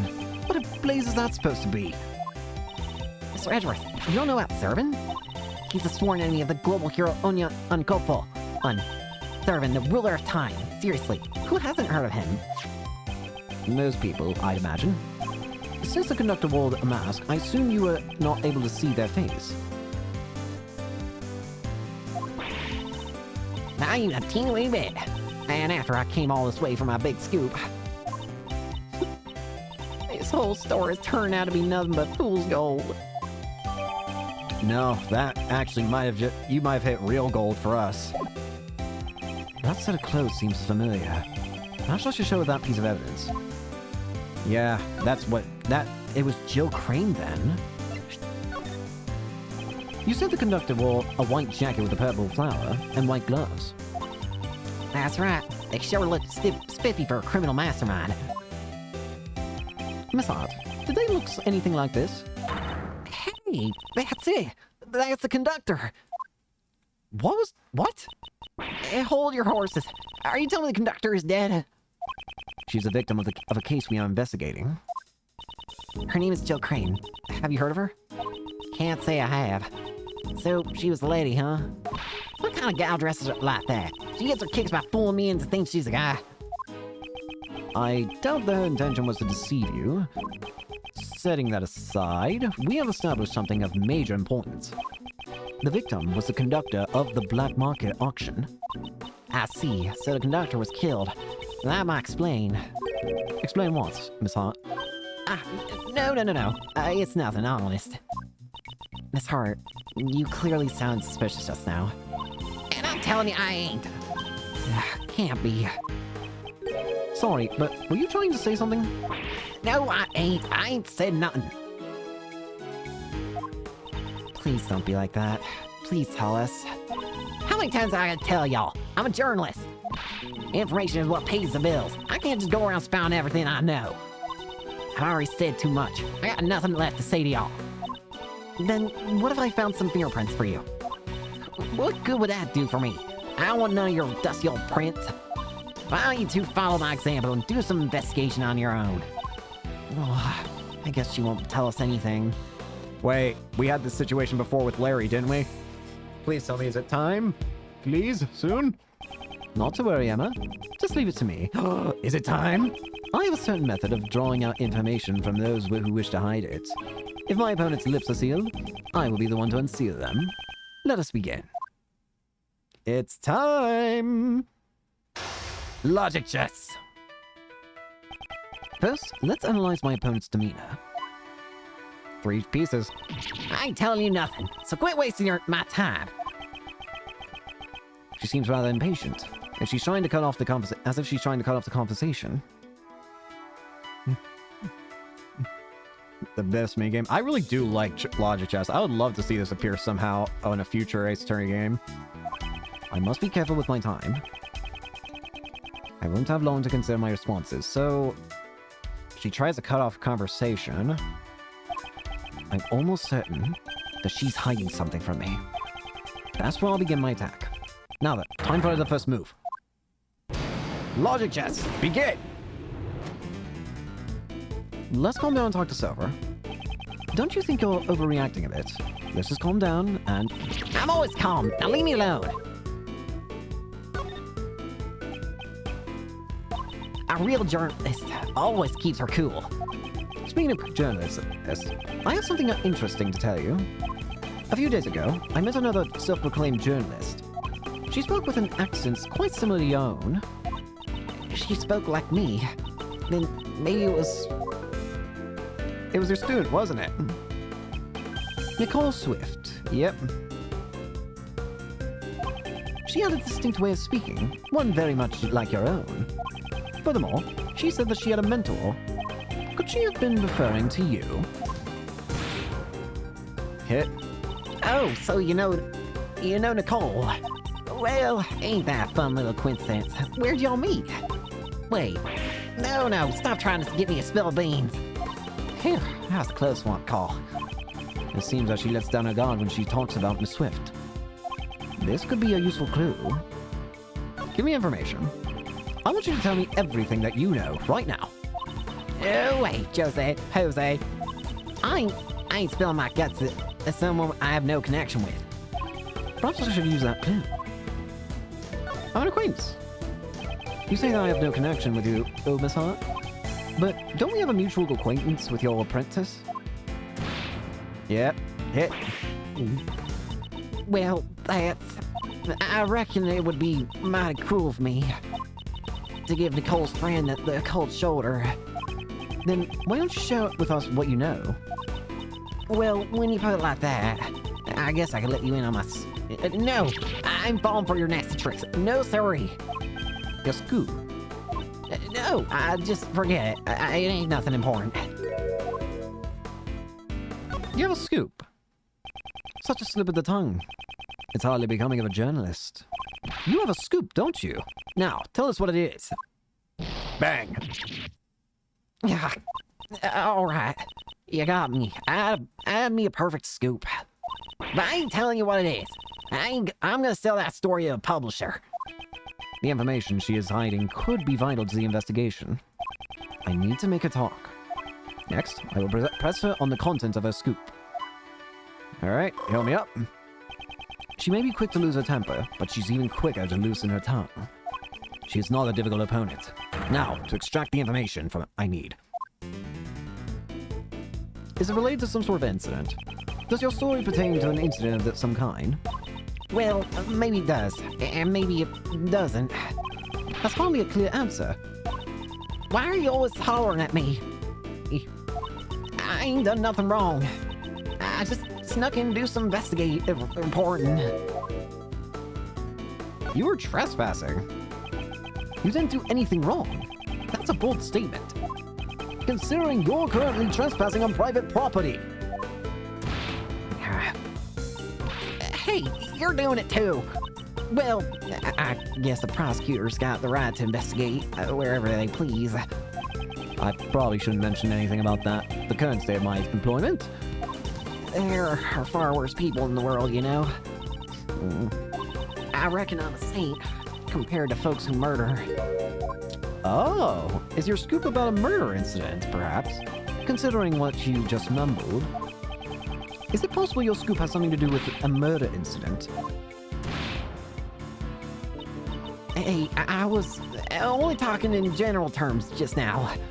I mean, anyone looked like a bag of roses compared to a murder, right? It sounds like you're just making excuses to me. All I did was gather info on the black market auction. murder incident. I don't know anything about that. I ain't seen or heard nothing. I don't have enough clues to proceed with this line of questioning. Maybe I should try another line. Is it related to the black market? Does this group of yours have something to do with the black market auction? What are you talking about? I don't know nothing about that. Weren't you in the middle of infiltrating the black market auction? The only logical conclusion is that your story has something to do with it. You ain't getting any answers from me. I didn't hear nothing. Did you hear something at the auction? You didn't hear... what exactly? Did you hear something during the auction? Yep. No, that's... I just heard a weird sound, is all. It ain't even worth mentioning in my article. Just forget about it. There's no question. Something happened during the black market auction. She heard a strange sound. This could be a useful clue. Alright, let's try going back.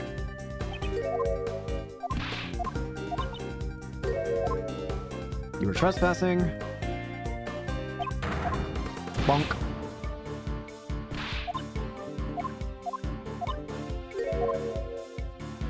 There's scuba murder incident. Bonk.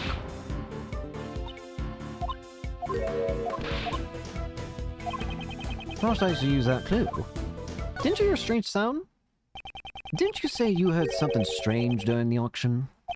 If it stuck out to you so much, it must have been a sound that you would normally hear. For example, the screams of a murder victim. Bang! How do you keep figuring everything out so quick? That's right. I stumbled upon a murder in the middle of my stakeout. But please, don't make me say any more. This is my biggest scoop I've had in a while. The murder that she overheard. It's most likely the same incident we are currently investigating. This is bound to be a crucial information. I'll finish just by confirming the credibility of her information. She might have something, like a picture or something. She has nowhere left to run. It's time to deal the final blow. Did you really stumble upon a murder? Did you really stumble upon a murder? Y'all call me a liar. Them's fine words. Wait and see. I'm a bona fide journalist. I would never publish lies in my articles. Faster, more accurate than anyone. That's my motto. Your motto, huh? This could be a useful clue. I should keep it in mind. Are you still hiding something? Tell me the truth. I know you're still hiding something from me. I ain't hiding nothing from nobody. I already done told you everything I know. I need more clues. Got it. Let's try the top question then.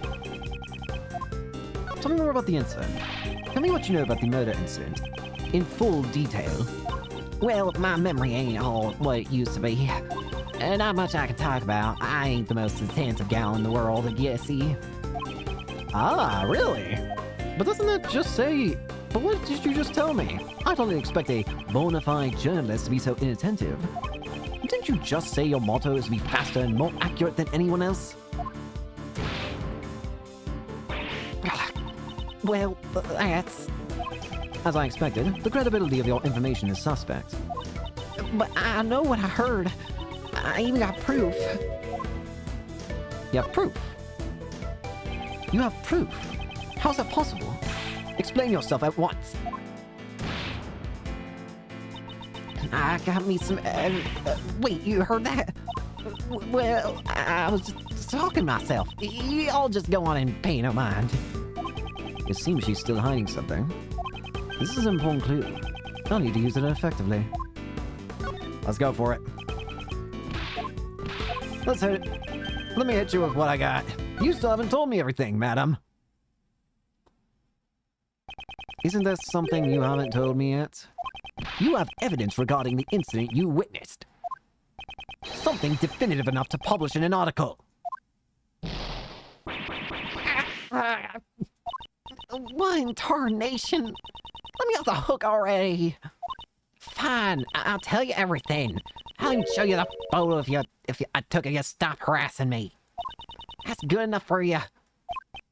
Checkmate.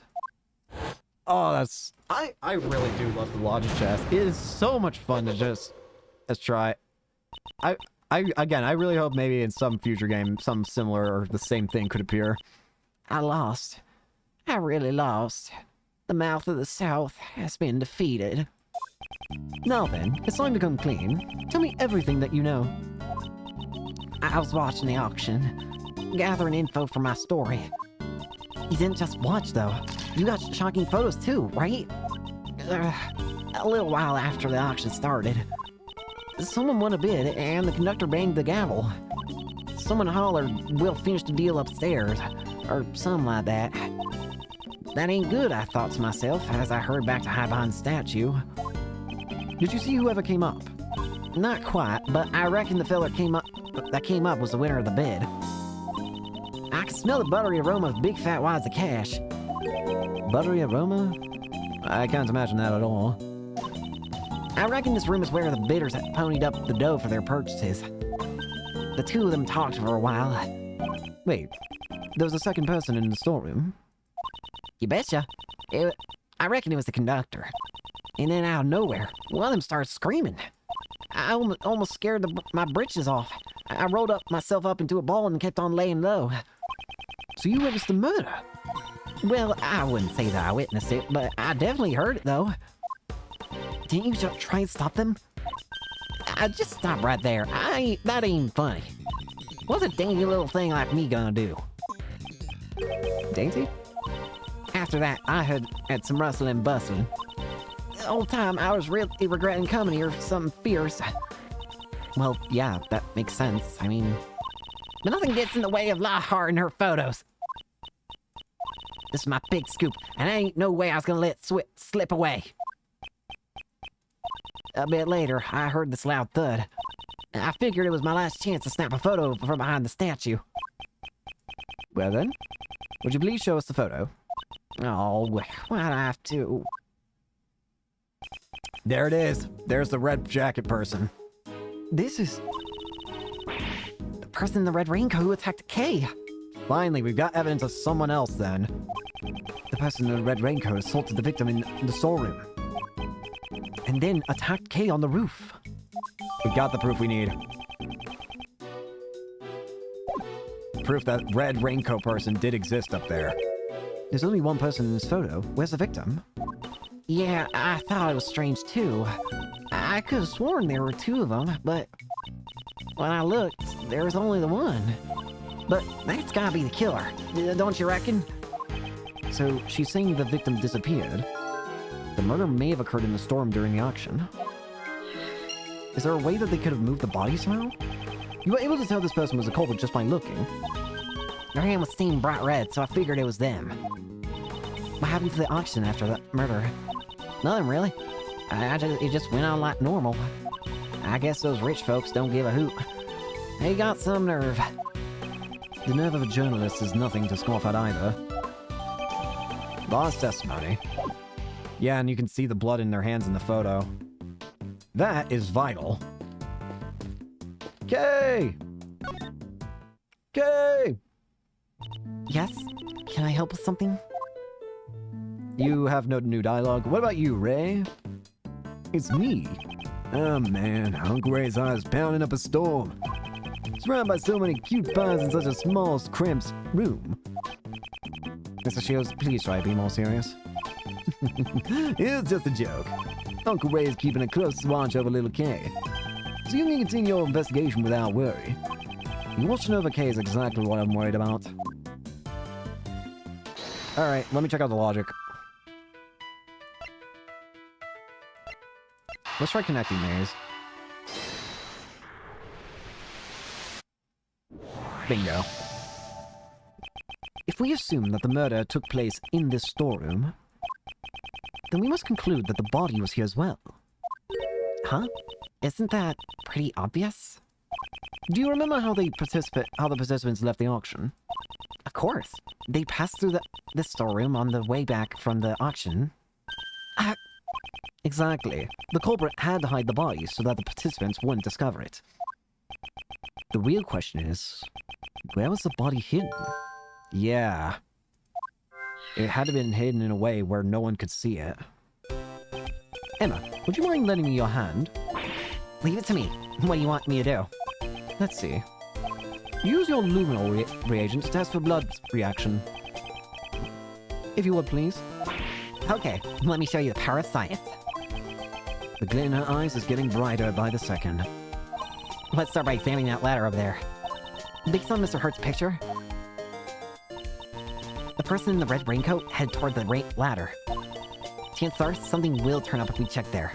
Try looking at the ladder for prints. Touch anything you want to examine. If you do that, you'll be able to spray the luminol reagent up. Like that. There's blood stain on the spot where you spray, you'll get a reaction like this, even more so. No matter how many times I see blood stains, they're always so gruesome. There's a blood reaction here, but it's kind of faint. Let's spray it with luminol 2 or 3 more times so it'll be nice and clear. You can see it clearly now. Ugh, it looks even more gruesome than before. Do you understand how to look for bloodstains now? There are probably a few more bloodstains here, so why don't you give it a try, Mr. Edward? Ah, here we go.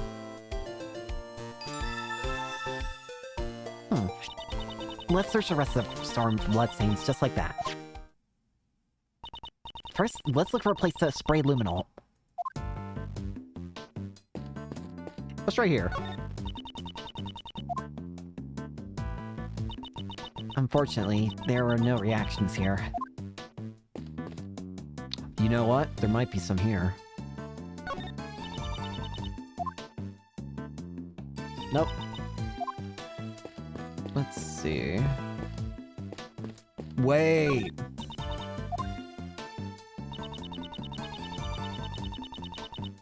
Let's spray luminol on every suspicious-looking nook and cranny. Thank you, Emma. Gosh dang it. There's the blood. So this is where the body was held. Mr. Edgeworth, there's a bloodstain here too. However, why is there bloodstain in a place like this? Maybe something that had blood on it was stored here? Bloodstain was found inside the costume trunk. Here we go. That's just what I needed. Mr. Edgeworth, there are places we still haven't checked yet. So let's continue our investigation.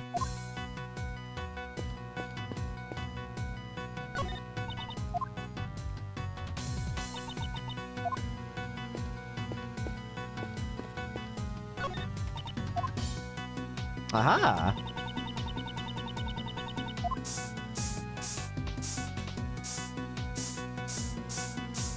Aha!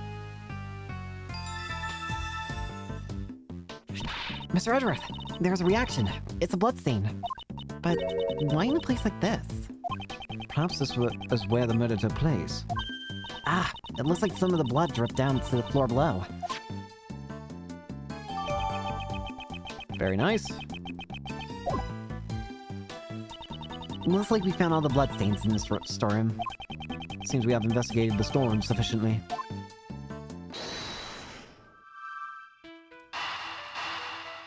And we know where the body was hidden.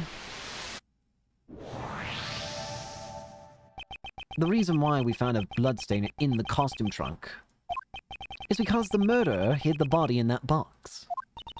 I wonder who won the bid for it. The trunk, I mean. That I don't know. In a certain way, everything worked out exactly as someone wanted. Hold it! It couldn't have been in that dressing box. What do you mean? When I first came down here, that box caught my eye too. It was just the right size and would have been made for a not perfect time and place. That's what I thought anyway. I couldn't get the dang thing open. It'd been wrapped up real tight with a locked chain. The murder happened after that, so hiding a body in there would have been impossible, you know? A chain wrapped around it. That's a bit strange. Yeah. Right now, it doesn't seem to be very locked. Seem to be locked up at all. Huh? That's weird. Maybe my eyes were playing tricks on me or something. No, I don't think it was. I think it was locked up beforehand. But they found a way to break it. And with that, I believe we have examined everything there is to examine here. Well then, let's head on down. Oh, have we decided on our next destination? Hey, Kay! Yes, Mr. Shields? We won't want you to get lost, so make sure you stay real close to Uncle Ray, okay? Right, I'll follow you closely, Mr. Shields.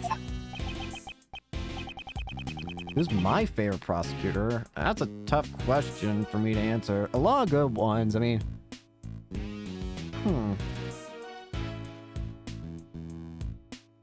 it's definitely a contest between two, which is one is obviously Edgeworth, and then the other potential one is Blackwell. Both of them are fantastic, I think. But again, I also do like every prosecutor in some way. But if we're talking like a favorite, it's definitely one of those two. Yeah. No, these two. Since when did they get along like that?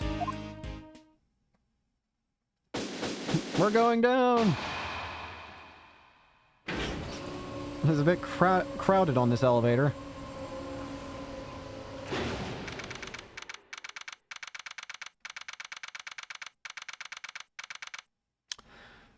Okay. Well, this answers a lot of questions about how the body got here. But this is insanely concerning. Why on earth would a black market elevator lead to the PIC room? What?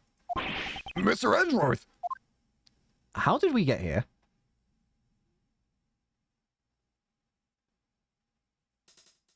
This place is... Is this the auction hall? No, it's the meeting room from before. Hi. Huh. How nice of you to drop in, Carrie Faraday. You've got some guts. Hey, you guys, arrest her! Arrest her! Wait, Case? As for the rest of the riffraff, just show them out the door. No! This is tyranny. Hey, it's tyranny, pal. Miles, this is kind of bad. The light justice shines above me. Ow, ow, ow! Why? Me too. Oh, that's strange. I was aiming for that weak ex-prosecutor. You were clearly aiming at me! Maybe something got in my way. Particularly. I'm about to get hit too. Ow. Right around there. Francisca.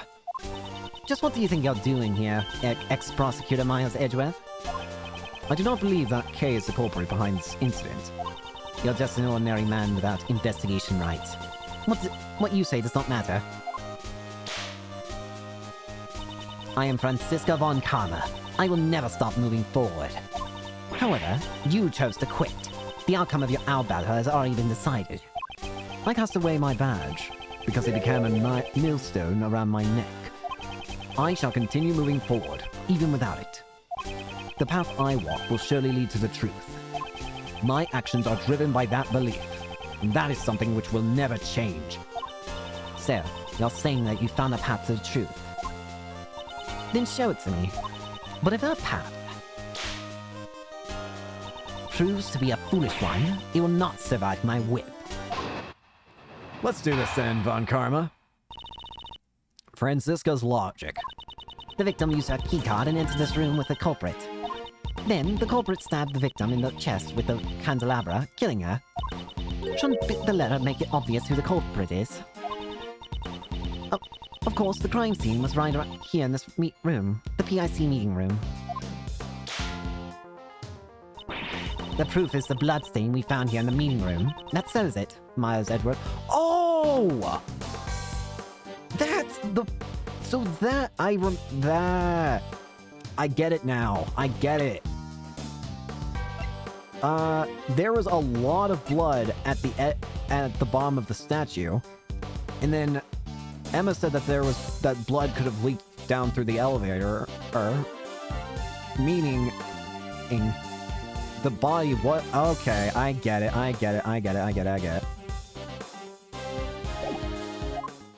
Now it's just a matter of proving that.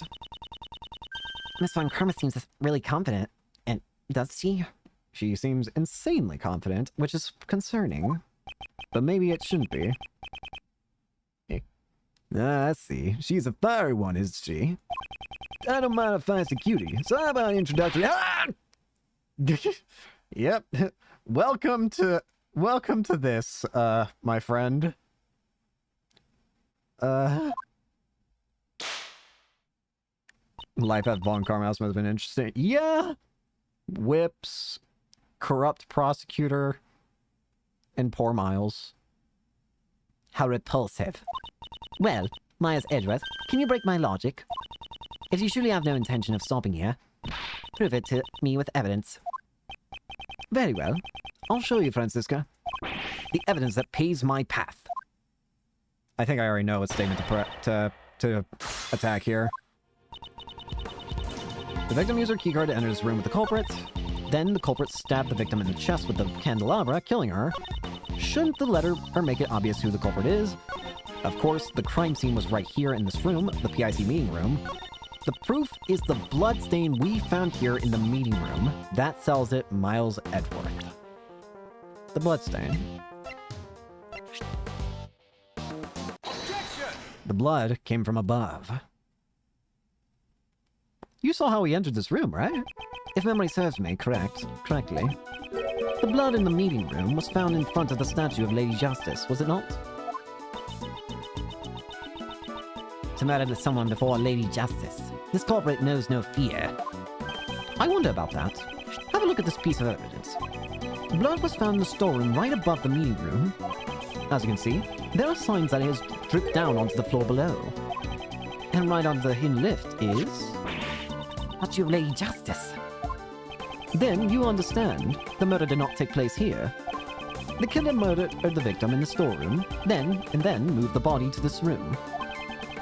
What Lady Justice witnessed was a coward trying to conceal their crime, and not the moment of the murder.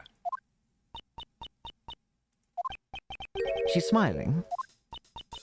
Pardon me, I just remembered a conversation quite similar to this one. As I expected, Myers Edgeworth, such naivety can impossibly be an act. Sounds Mr. Edgeworth naive. Yeah. Have you forgotten? Or are you just playing the foolish fool? The amount of blood in the meeting room is clearly greater than in the storeroom. Please don't just hit me and then ignore me. Ah! Such a large amount of blood couldn't have simply dripped from the floor above. And even if it had, there should have been much more blood left behind in the storeroom. The murder could not have occurred anywhere other than this meeting room. You're as predictable as always, Francisca. What? The difference in the amount of blood is just as you say. The question is, why does such a difference exist? That issue is trivial. I've already explained it with my perfect logic. In that case, how do you explain the blood that was found in the storeroom? I don't suppose they are going to tell me that it somehow sprayed all the way up there? Like a water fountain? No way! Exactly. It's impossible. In other words, the reason for the difference in the amount of blood is... the amount of blood in the meeting room and the storeroom are different because...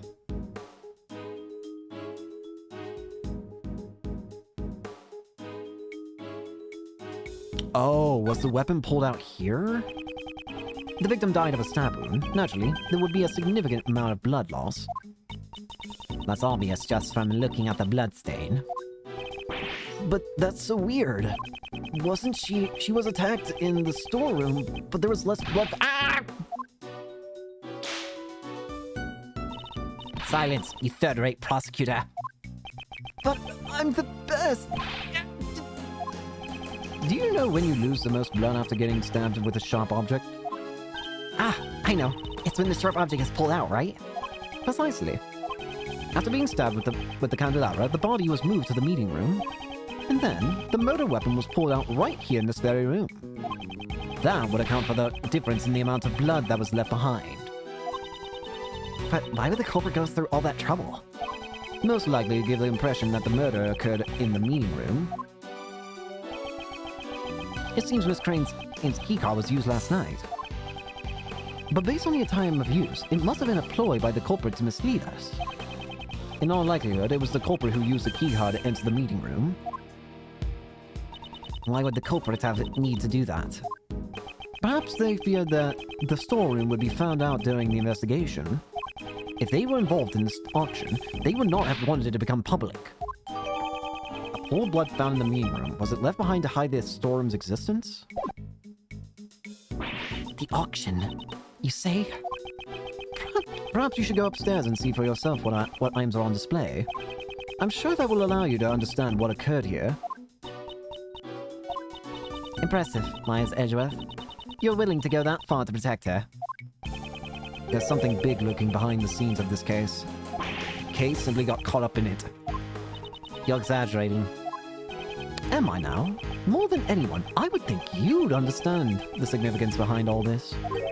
Why would you, a prosecutor working with Interpol, be involved in a domestic case? Wasn't your objective to crush a certain international smuggling ring? If your search for the smuggled goods has led you here, then isn't it this feeling I have related to the case? I'm relieved you haven't lost your touch, even though you've turned in your badge. I've heard about your situation from Scruffy over there. She whipped it out of me, sir. Sorry, sir. I just wanted to help out somehow. A wise decision, Detective. Huh? Francisca, are you the one in charge of this case? Isn't Interpol pursuing the black market auction? And what if I am? That's not something you need to know. So, you knew about all of this from the very beginning. You knew the black market auction was being held right here. Huh? Hey, Martha Button. About that gal who turned her up dead. You! Hey, I ain't done talking yet. You ain't changed a lick. I hate you.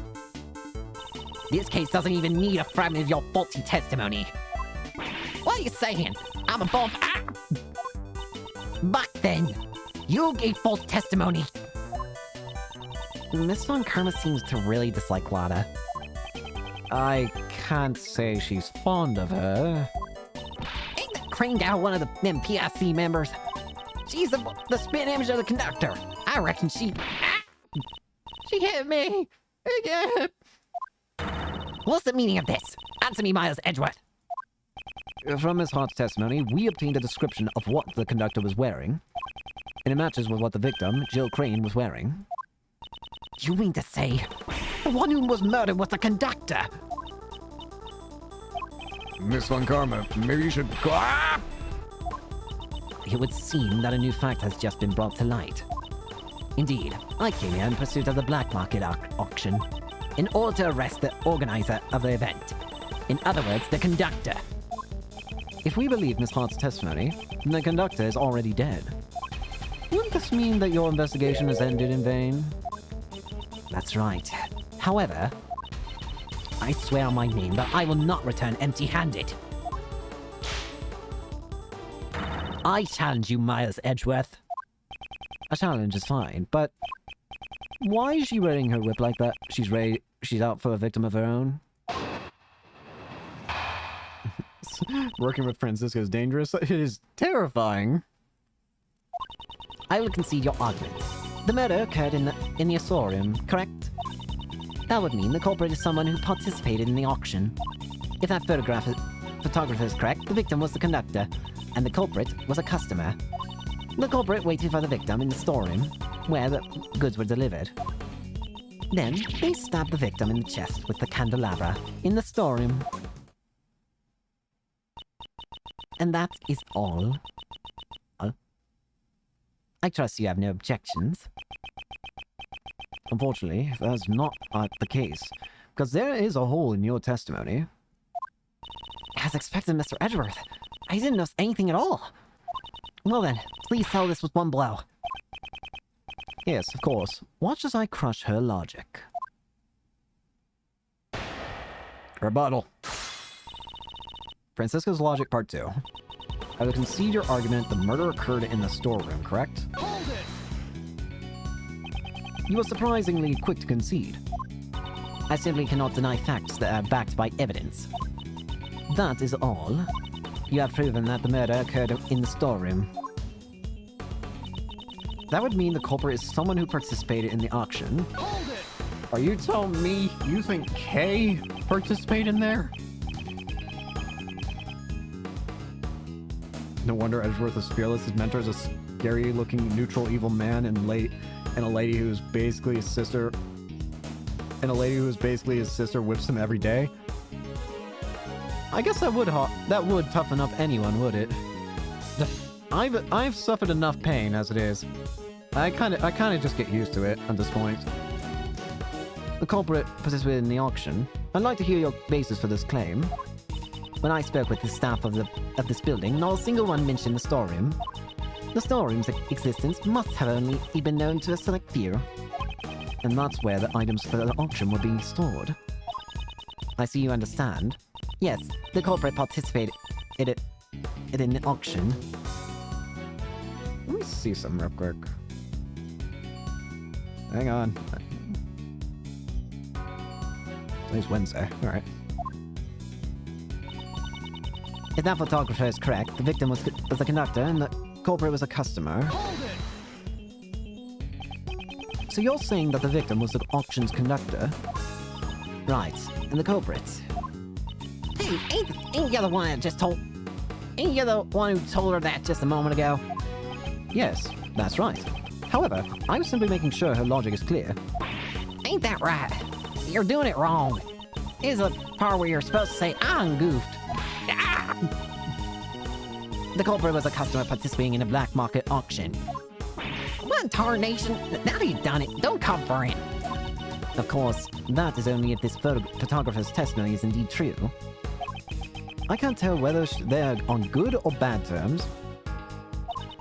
The issue here is the culprit's actions. Yeah. The culprit waited for the victim in the storeroom and where the goods were delivered. Hang on.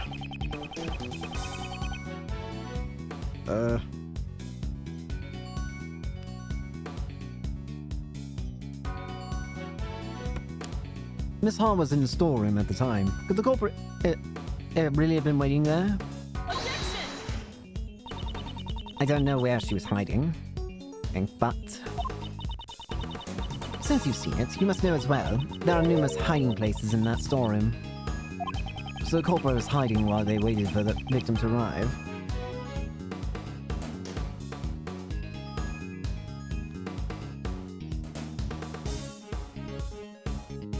Sorry, I'm texting someone.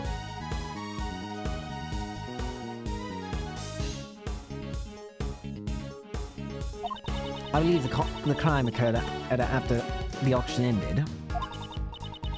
After all, the victim was the organizer of the auction, the conductor. During the auction, the organizer would have to be in front of the customers the entire time. After the auction ended. Oh. Please add that statement to your testimony. Hang on. I believe the crime occurred after the auction ended. No, that's not right.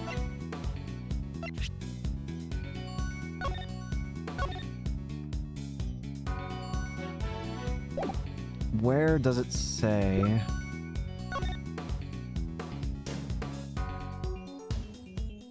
Yeah, Lotta's testimony tells us this murder happened during the auction. As I thought, you are one step behind. What did you say? The victim was not the conductor, and I have proof. Miss Hart's testimony. The photographer's testimony is not trustworthy. What are y'all saying? I'm both at you. Ah! Seize your idle chatter. I'll kill you. Yeah. Alright, you can kill her later, but not now. Francisca, calm down and listen. Miss Hart witnessed a part of the murder. The main point here is that after witnessing the murder, she says the auction continued. That's right. Sure as can be. They all just kept on going shamelessly. But how can you continue the auction without, you know, the person who conducts? Do you think the auction could have continued without someone conducting it? If the victim was not the conductor, the person killed must have been a customer. No! As I said from the beginning, Kay is not the culprit. After all, she herself was attacked by someone and lost consciousness. In which case, that would also make her a victim. If the auction continued after the incident occurred. Yes, and the victim was not the conductor, but a customer. What? Crap! That's enough. That voice. No. Order in the court. The chairman will not enter. My, no need to be so stiff.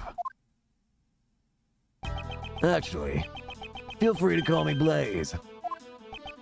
Well then, Blaze, Blazy, what brings you here? Huh? Well, I just wanted to see if my idiot son was working hard, is all. Could you... Listen, I know that he's been a bit annoying throughout the game. I can concede that. But you don't gotta just continuously insult him. He's your son, for God's sakes. Can you at least treat him better, please?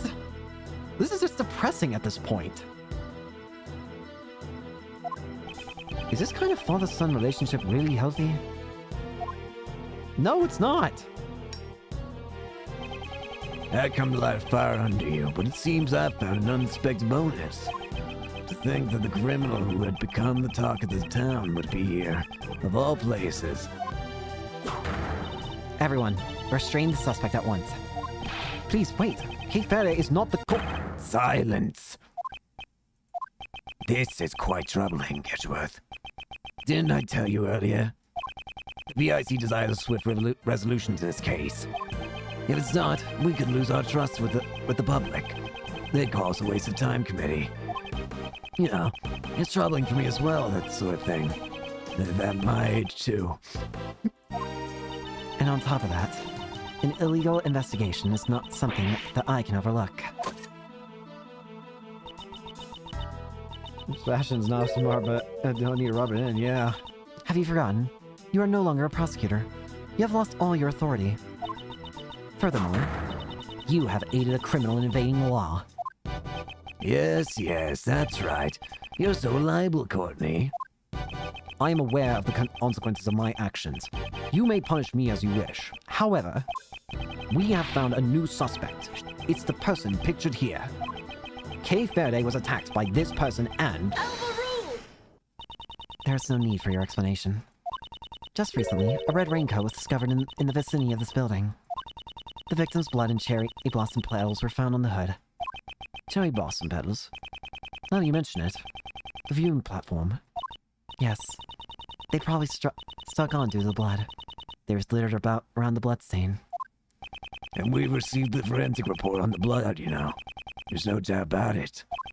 The person in that photo is the victim, Jill Crane. What did you say? What? No. Impossible. That would completely destroy the foundations of our logic. We had believed the person in the red raincoat was the culprit. And now it turns out that person is actually the murder victim. Wait, if that's the case, then the prime suspect would be... Okay, Miss Faraday, you met a person in a red raincoat on the rooftop, did you not? Yes, I did, but... The person in the red raincoat was the murder victim. And Kate Faraday came into contact with that person. Since one of the parties is now dead, what happened next should be clear. I refuse.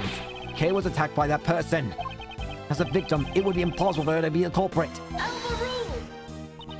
There's no evidence she was attacked, is there? Furthermore, we must consider the possibility that the victim fought back. It's far too early to come to that conclusion. Kay is not the criminal. You're wrong. Okay? Wrong. Even though I don't want to believe it myself. After hearing about the raincoat, I finally remembered. I only remember a little, but from what I saw that night, the culprit is me. I remember looking down at the person in the red raincoat. Mr. Edgeworth, it was me. The culprit was me all along. That can't be right. Then why? Why do I have that memory? That person collapsed before my eyes, engulfed in a pool of blood. Why didn't I do anything? It must have been because I killed her.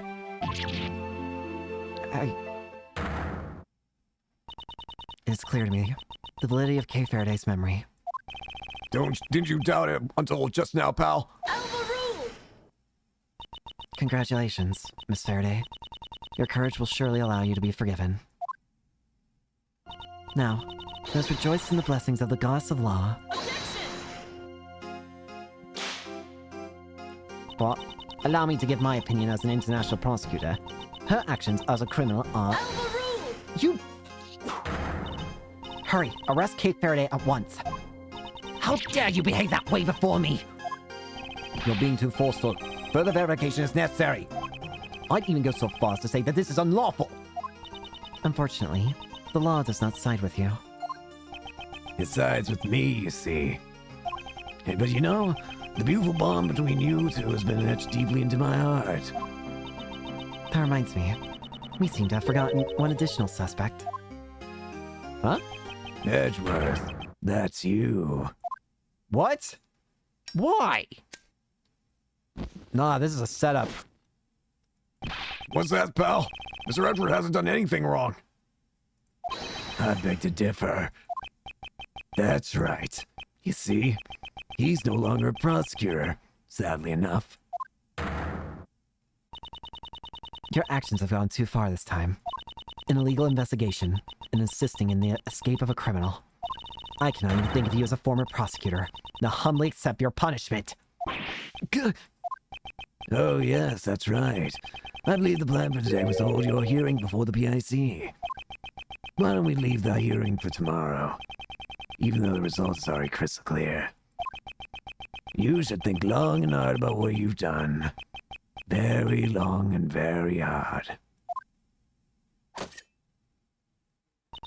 Court is now adjourned. Woo! Well, I think I'm going to go ahead and save it here. And then, once we make sure the dialogue doesn't auto-advance, I am in jail! Great! Gosh dang it. Well, I think we're going to go ahead and end it here for today, since this is... We'll probably try and finish the case next time, but... Thank you all so much for watching. Hope you enjoyed, and hope to see you all later. Peace.